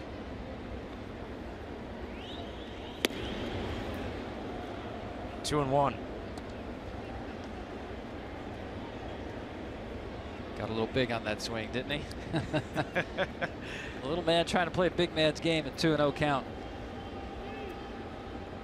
Leading by 4 in the 6th. Trying to make it 8 in a row here at home against the Reds. And now it's 2-2.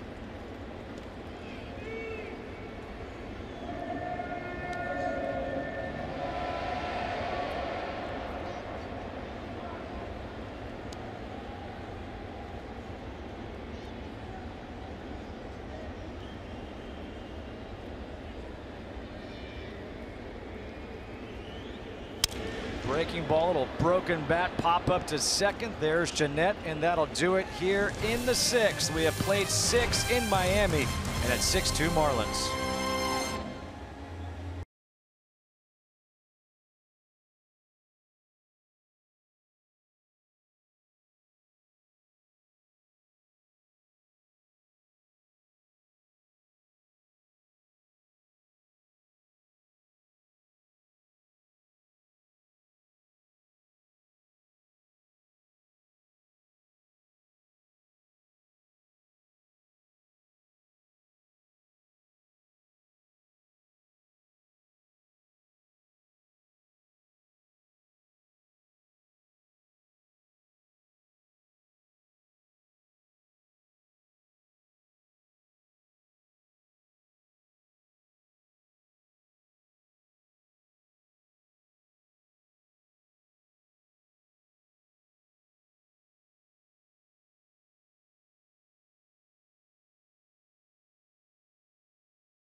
Reds here.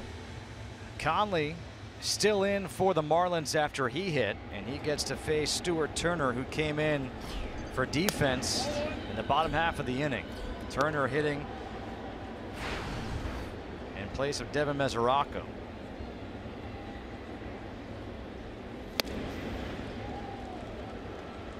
One of the things I like to do, Justin, is look at the dirt on the front of the mound at this point of the game. It's funny, they drag the infield about once every 2 innings. Nobody ever touches the mound for some reason. And you can see where Conley's lead foot lands, the crossover action that he has. The left foot is on almost the third base side of the rubber, and that right foot is going to land. He's probably the far right portion over here, more towards the first base side. Strikeout number 6 on the night for Conley. He's going to be over here rather than a straight line to the plate. You see the other marks on the mound nowhere near where his foot is, and that's a guy who starts on the third base side of the rubber. So if you're a hitter, this is what you're looking at. A lot of his back. That's why we talked about how deceiving his fastball is, because he hides the ball so well, and it creates a very unusual angle. Ball 1 to Jose Peraza. Singled his last time up back in the 5th inning. Also a ground out to second. Popped up third base. Dietrich calls for it in fair territory. 2 away. A look at our game summary presented by Budweiser. Here we are in the 7th. Reds home runs by Votto and Duvall.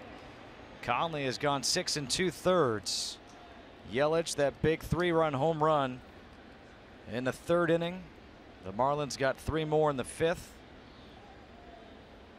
And now a pinch hitter here for Cincinnati. It'll be Arizmendi, Alcantara.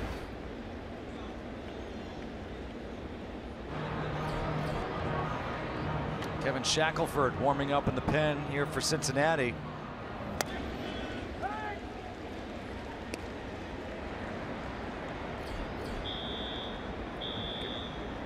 Harlan Garcia warming up in the bullpen for the Marlins.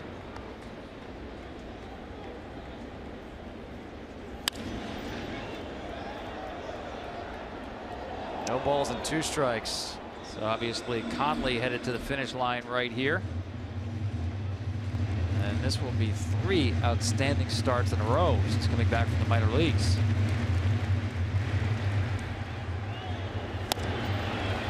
And that's not a bad way to finish things up. A 1, 2, 3, 7 strikeouts in the game. It's stretch time here in Miami. 6-2 Marlins.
Giancarlo Stanton will lead things off, and Giancarlo Stanton doubled his last time up, but here's the evolution of his batting stances. Yeah, he's got the 1970 style stance working over here today, and it's been great for him, but you see him in 15 and 16.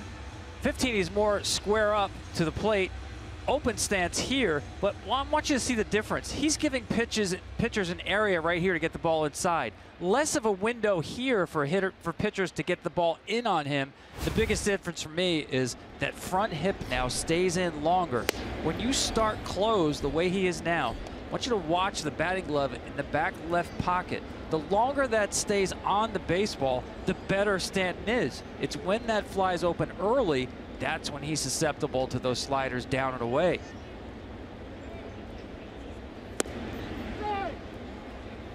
So that is something you got to get a new bobblehead for him with a closed stance. Of course, that's the home run champion from last year in San Diego. Oh, just chased one there. That's what Don Mattingly said he has improved on so much, is not chasing those pitches. I'm not sure what version that is, but that may be last year. Not as closed.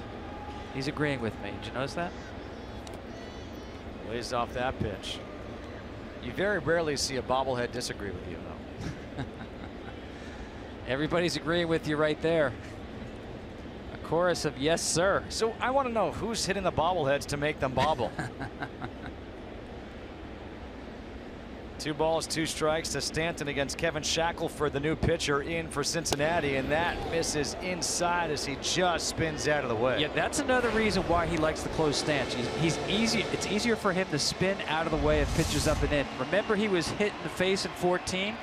When you start closed, that front shoulder has to turn back that way. So he actually has less far to turn away from a baseball. Peraza takes the high hop, retires Stanton for the first out. And I was talking to the hitting coach, Frank Menachino, about that. And he said the best thing that happened to Giancarlo when he went to that closed stance, he was hit in the left shoulder with a pitch. And he realized how easily he could get away from a pitch up and in by starting with a closed stance, because a hitter never wants to open to a pitch that's coming to him. He wants to turn away. So the shoulder has less to travel to move away from a pitch up and in. Christian Yelich takes the first pitch at 96 for a strike. Yelich with that big 3-run home run in the 3rd. That gave the Marlins the 3-1 lead at the time.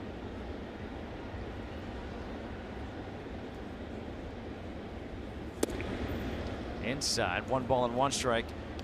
We'd be remiss right now if we didn't mention the fact the Marlins did make a trade last night. They traded their closer, A.J. Ramos, to the New York Mets for 2 minor leaguers. And as we get towards the later innings in this one, here is the trade. Yeah, you mentioned Merandy Gonzalez was in A and high A. Immediately becomes, if you're into these lists, the 6th top prospect in the Marlins system. So it's a long-term bet that the Marlins are making. They made a similar deal with the Seattle Mariners, the David Phelps trade. It's that time of year, Justin. That trade was completed last night about 11:15 after the game last night. And it brings up the fact that tomorrow's starter in the finale of this 4-game series for Miami is Dan Straley. Dan Straley's supposed to go up against Luis Castillo for the Reds. A lot of rumors have Straley as being someone a lot of teams are interested in. Will he get the start? We've already heard that Sonny Gray is not making his scheduled start for Oakland tomorrow. He's being held back. Whether he'll be traded or not, they're not going to start him tomorrow. Does Straley get the start tomorrow for Miami, or do they hold him back in case they make the trade? Justin, I think they can only start him if they have no trade even on the table. If there's any chance of a trade being consummated in the next 48 hours, I don't know how you send him out there to the mound this close to the deadline. It's too much of a risk. I mean, you know, 1 pulled hamstring and oblique anything blows up any trade possibility. Yeah. Well, Wednesday soccer's best step into the primetime spotlight on FS1 as Ronaldo leads Real Madrid against the MLS All-Stars. Catch the action live from Soldier Field Wednesday at 8:30 Eastern Time. Ronaldo is actually in town here in Miami right now. Ronaldo and Messi, the 2 most famous players in the world.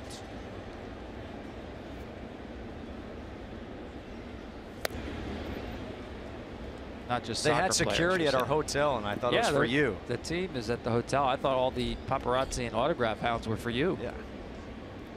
I showed up on my Where's Justin? Please. It's enough, okay? I saw somebody push Ronaldo out of the way and ask, "Where's Justin?" Going the other way, Ozuna. He'll take a turn at first, head for second, and he will be in there with a stand-up 2-out double.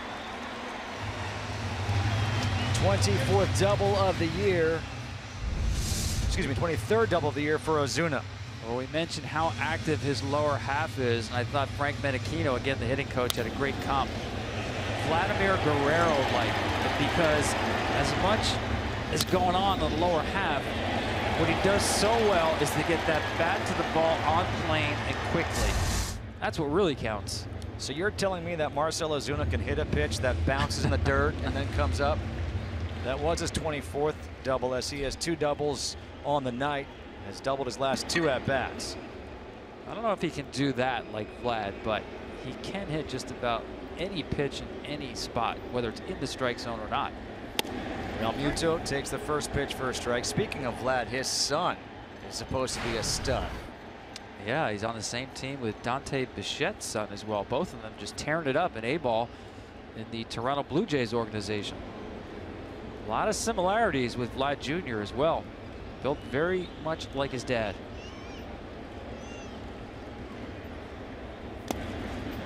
How about that Expos team in '94? Yeah, the champions that never were, right? What might have happened, but for the strike that year, we might still have baseball in Montreal. If you bring postseason run to that city, which is a great city, by the way, all they needed was a ballpark. Who knows? Could be a strong franchise today. 1 ball and 2 strikes. I know JP Morosi's back in studio. He's still saying they'll get a team back there. I hope they do. What a great city. Put it this way, I think they're a really good option as whether it's a relocation or expansion someday. They have to be near or at the top of the list. Foul back. We'll do it again at 1 and 2. Real Muto is 0 for 3, a ground out, a line out, and a strikeout.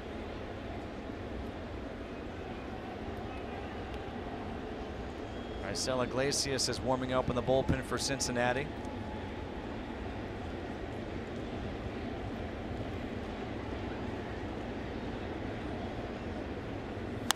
Breaking ball pulled into left field. Here comes Ozuna. He's being waved around. The throw home, not in time. 7-2, Marlins lead. That should be an RBI single for Real Muto, and he'll move to second on the throw. We talked about that leg kick that he has. Very good pull hitter, and here he's got the off-speed pitch out in front, gets it through the hole. Again, he stays so well on balance despite a very high and long leg kick. And with 2 outs, Ozuna's going to get in fairly easily.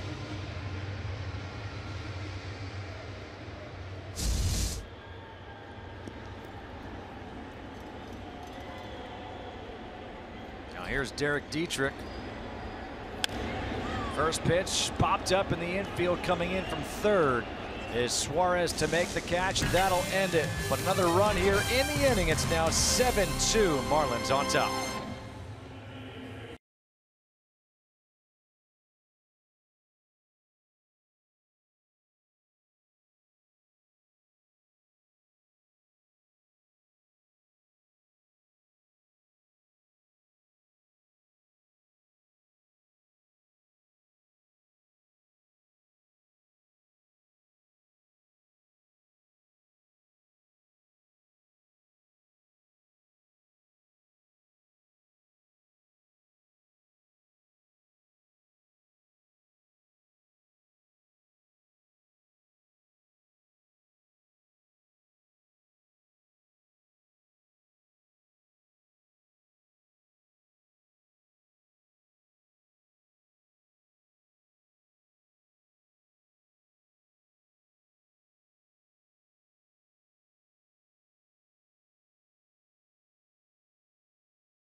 Sponsored by The Hartford. When the unexpected strikes, The Hartford strikes back with small business insurance.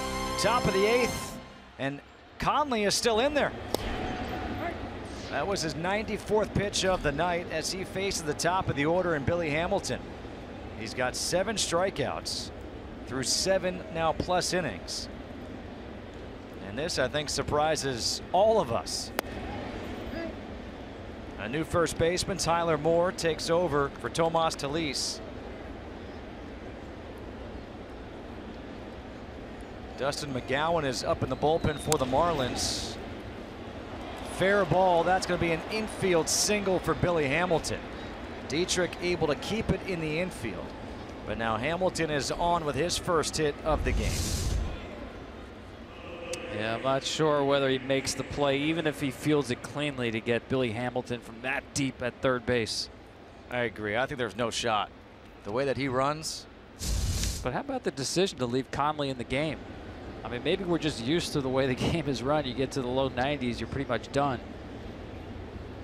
You know, I will say he's looked really good the last couple of innings. I don't see any signs of fatigue. He's maintained his delivery. His release point has been the same spot.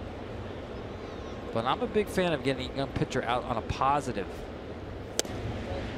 Well, now he's here in the stretch here late in the game. This is going to be difficult for him.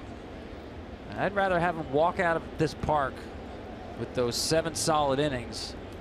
It's almost like bogeying the 18th hole. You're walking off the course after a great rally, except for the last hole, but you might have a double play. How's that? A 6-4-3 double play. And that might be like he just hit a bad tee shot, made a nice recovery. Way to scramble at him. And sets himself up for a potential birdie. Just what he needed right there. Got the pitch in a great spot. That's an easy double play.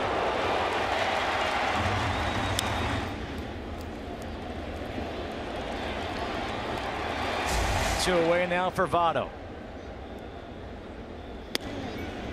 Misses up high. Try to change up first pitch. Yeah. Just to see what would happen, right? Comes back with a fastball for a strike, 1-1.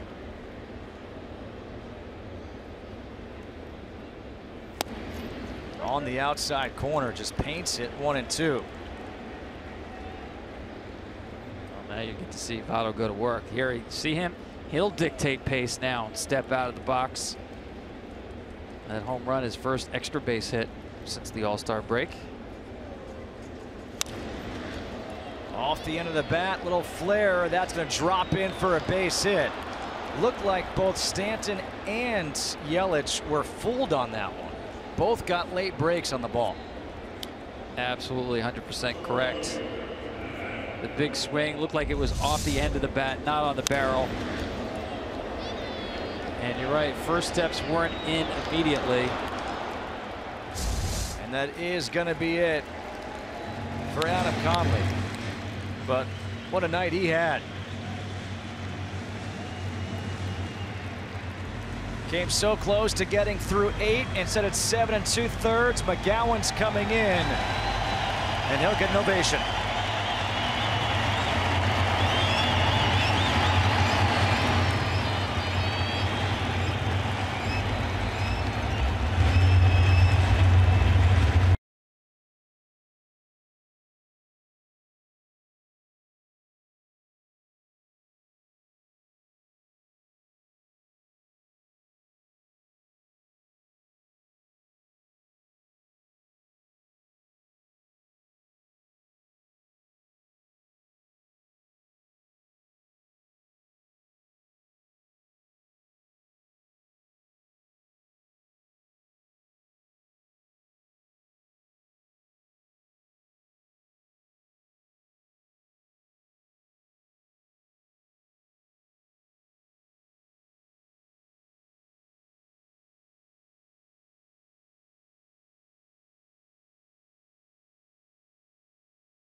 Top of the 8th inning, 2 outs, runner on first. The new pitcher is Dustin McGowan as he faces Adam Duvall. The numbers on McGowan: 40 games, a 6-1 record, 2.75 ERA, 52 1/3 innings, 42 strikeouts, 17 walks. He comes in for Adam Conley, who had a heck of a performance.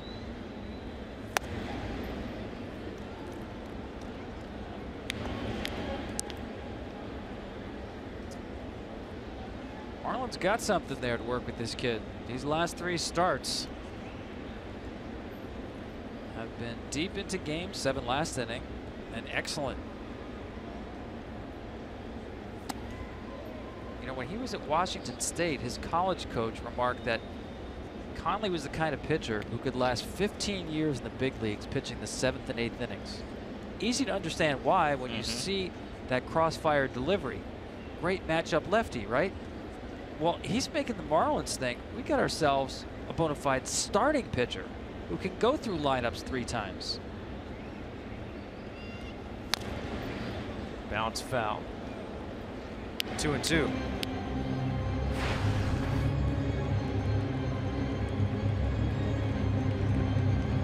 Duvall had that homer back in the 4th. 2 solo home runs in the game, one by Votto and one by Duvall for the Reds. All the scoring thus far for Cincinnati. The Marlins trying to take the first 3 games of this 4-game series. In the dirt, nice block by Real Muto. Yeah, and you see another pitcher, relief pitcher from that same template. McGowan, as a starter, was a heavy sinker guy. Now he actually throws the slider more than his fastball. Again, right-handed pitcher who's going to pitch from a closed setup, a little bit of a crossfire, mid-90s velocity, power slider. You see it over and over again.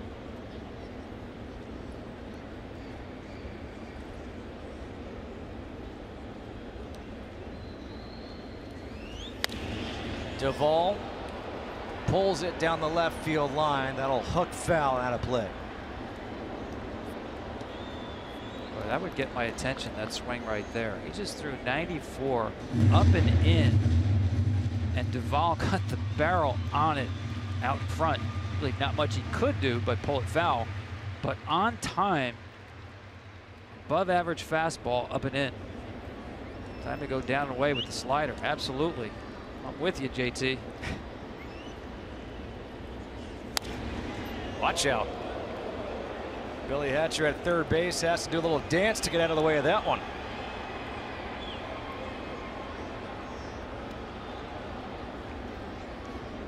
That heart is beating a bit faster right now. We could set that to music, a little Miami sound right there. Yeah. What a great smile.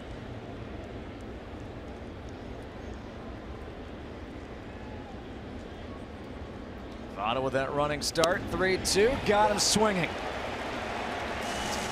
So Conley goes 7 2/3, 5 hits and 2 runs as McGowan cleans it up for him.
Marlins over the Reds, bottom of the 8th inning.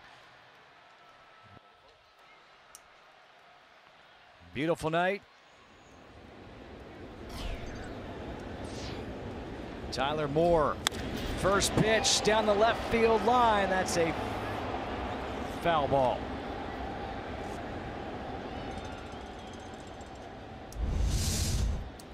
It's one thing hitters don't want to see. Hooking action on the ball off the bat. That means you're slightly around the ball. If you keep those hands inside the ball the entire time, you can keep it fair. So when you hear that old saying, straighten it out, it's usually a matter of staying inside the ball a little longer. By the way, how about the conversation that we had this afternoon as that's up and in and hits Tyler Moore to lead off the inning. But the conversation that we had with Don Mattingly today about hitting. I felt like, you know, auditing a 400 level class on hitting, sitting in on it and just letting Donnie riff on hitting.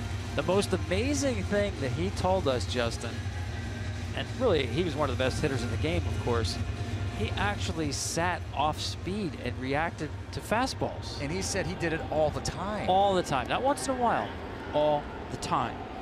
And you've always heard, right, there's no way you can do that. You have to sit on fastball and react to the slower pitch because you can't react to fastball.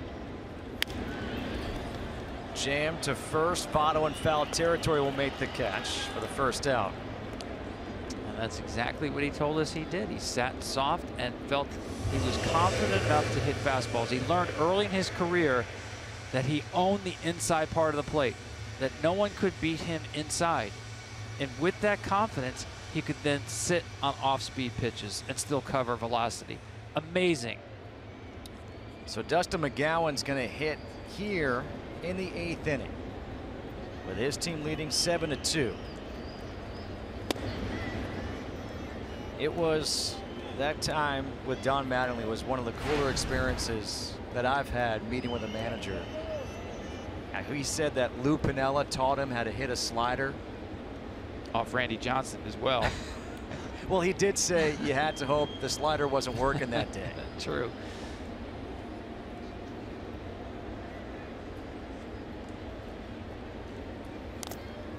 And people forget, I mean, Don Mattingly for a period of about 5 years with the Yankees was the best hitter in baseball. But then he talked about, you know, Boggsy, Wade Boggs.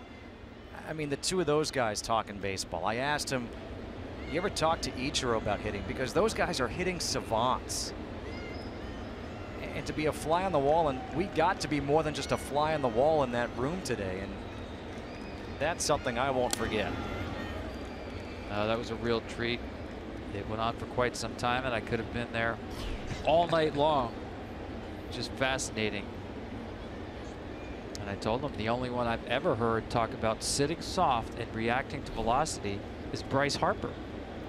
So you're talking about true outliers who are so good that they can actually reverse what's standard procedure for the mere mortals in batter boxes. McGowan offers on the bunt, so that's a strikeout. Grip the Moment, sponsored by Falcon Tires, the official tire of Major League Baseball. A couple of great defensive plays. Adam Duvall laying out to take a hit away. And then his teammate Billy Hamilton says, I could do the same thing. That is our Grip the Moment, sponsored by Falcon Tires. 2 outs here in the 8th. And D. Gordon looking for his 4th hit of the night.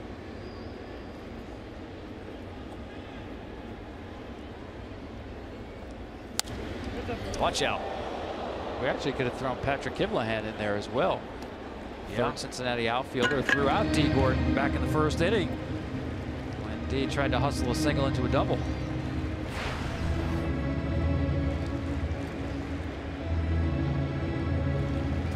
As the average up to 298, D. Gordon has been rumored to be a potential trade candidate. Swing and a miss, 0-2. I do love the trade deadline. So much fun. And again, for us, it not could so much for the players. No, it could happen at any time. Actually, I was talking to A.J. Ellis, who's supposed to catch Dan Straley tomorrow for the Marlins. He's been rumored to be on his way, possibly to the Chicago Cubs. I can tell you somebody who'd love to have A.J. Ellis. Clayton Kershaw.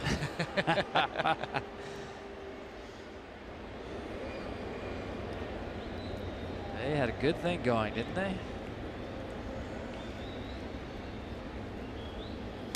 1-2, and Gordon spoils it.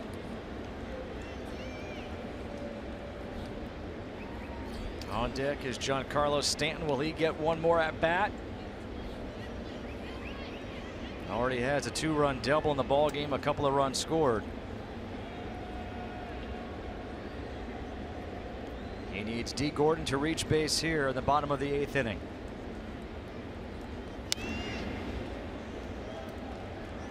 MLB.com At Bat is your #1 mobile app for live baseball. Stay connected with a fully customizable experience. Get club-based home screen icons and app features, as well as game day video highlights, radio broadcasts, StatCast news, and more. Download MLB.com At Bat today.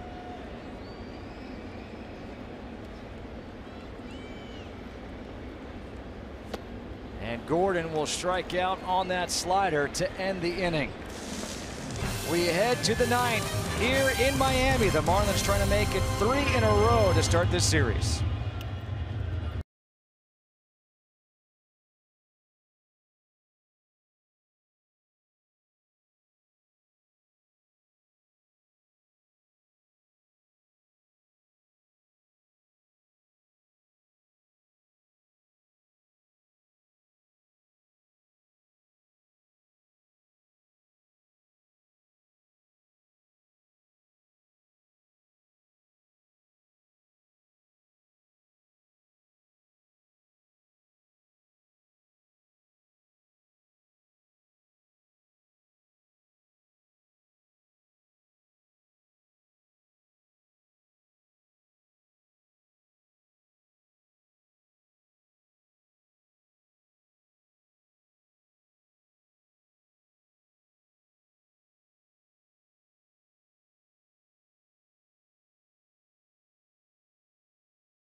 For the Marlins.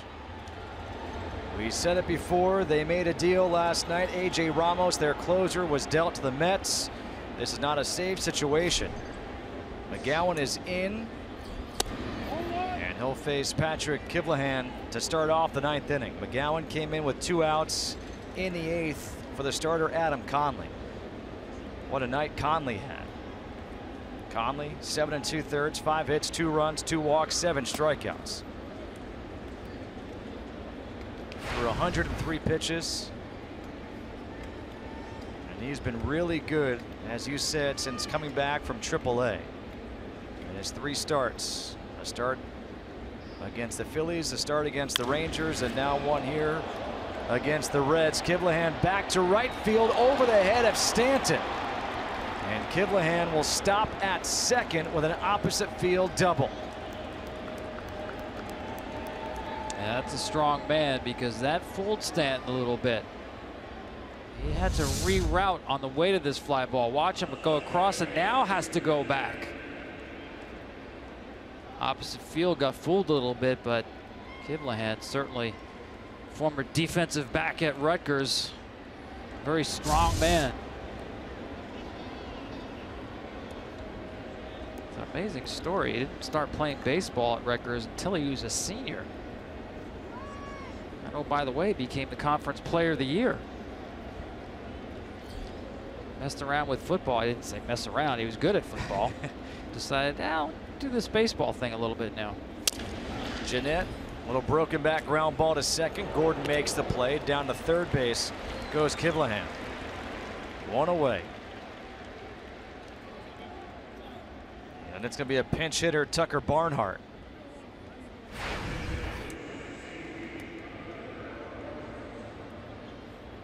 Barnhart, 258, 3 home runs, 16 RBIs.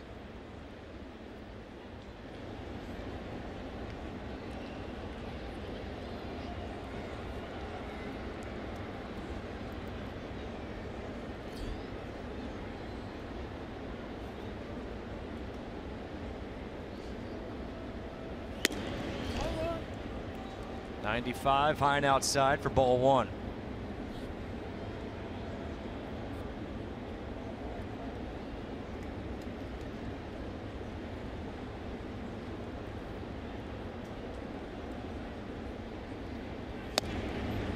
On the outside corner, 1-1. The Marlins came in 48-53. The Reds 41-62. But the Marlins have won 7 straight against the Reds here at Marlins Park, trying to make it 8 in a row. Ground ball to Gordon. That'll get the run in. 2 away in the inning. Next Saturday, rookie sensation Cody Bellinger and the LA Dodgers battle it out with Yoenis Cespedes and the Mets. It's the Dodgers and Mets next Saturday. Coverage begins at 3 Eastern here on FS1. That's an RBI ground out for Barnhart. It's a little bit of ownership right there. 7 straight. The Marlins over the Reds at home.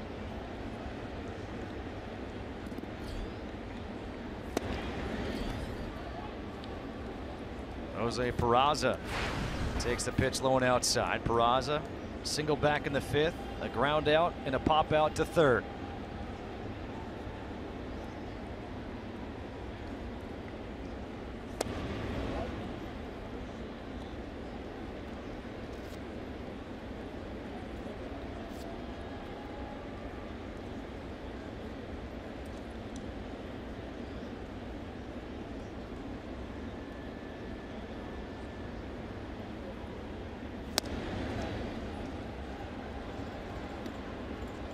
Been a lot of nights like this lately for the Marlins where you can dream on them.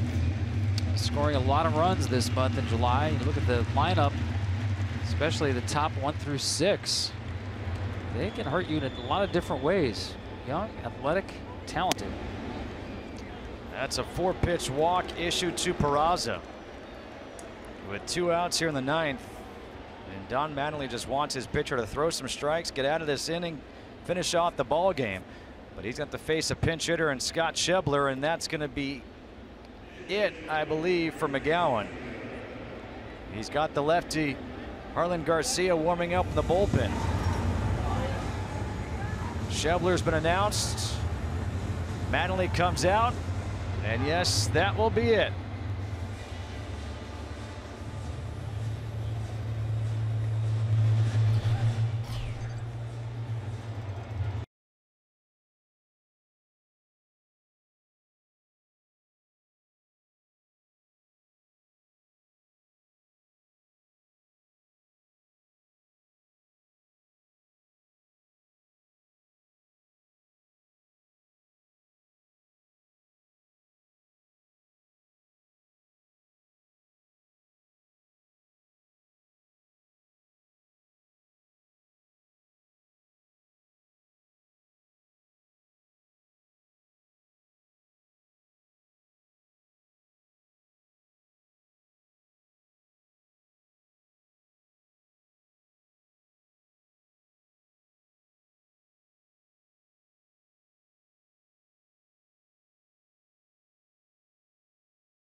7-3, Marlins lead the Reds. Pitching change, Jarlin Garcia has come in to face the pinch hitter, Scott Schebler.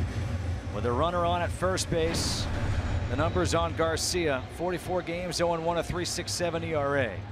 26 strikeouts, 9 walks, and 34 1/3 innings.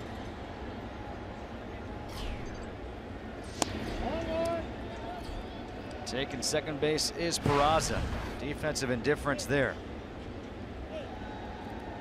The producer for tonight's game is John Sulzer. Christian Roberts is the director. Stats provided by Andy Bonjean up here in the booth.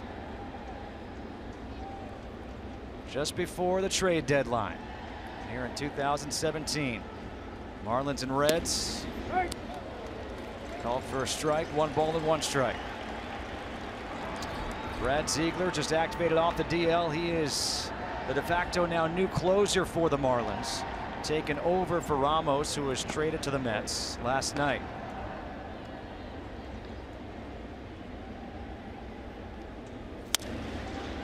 Popped up center field. Yelich coming in, and that will do it. The Marlins have taken the first 3 games of this series against the Reds. They're now taking 8 straight against Cincinnati here at Marlins Park, and they win this one by a score of 7-3. Great night for the Marlins. An RBI from all 3 outfielders and a great start by Adam Conley. Adam Conley, 7 2/3. A great outing indeed for Tom Verducci and our entire crew here in Miami. I'm Justin Kutcher. Let's go out to LA. Here's Mike Hill.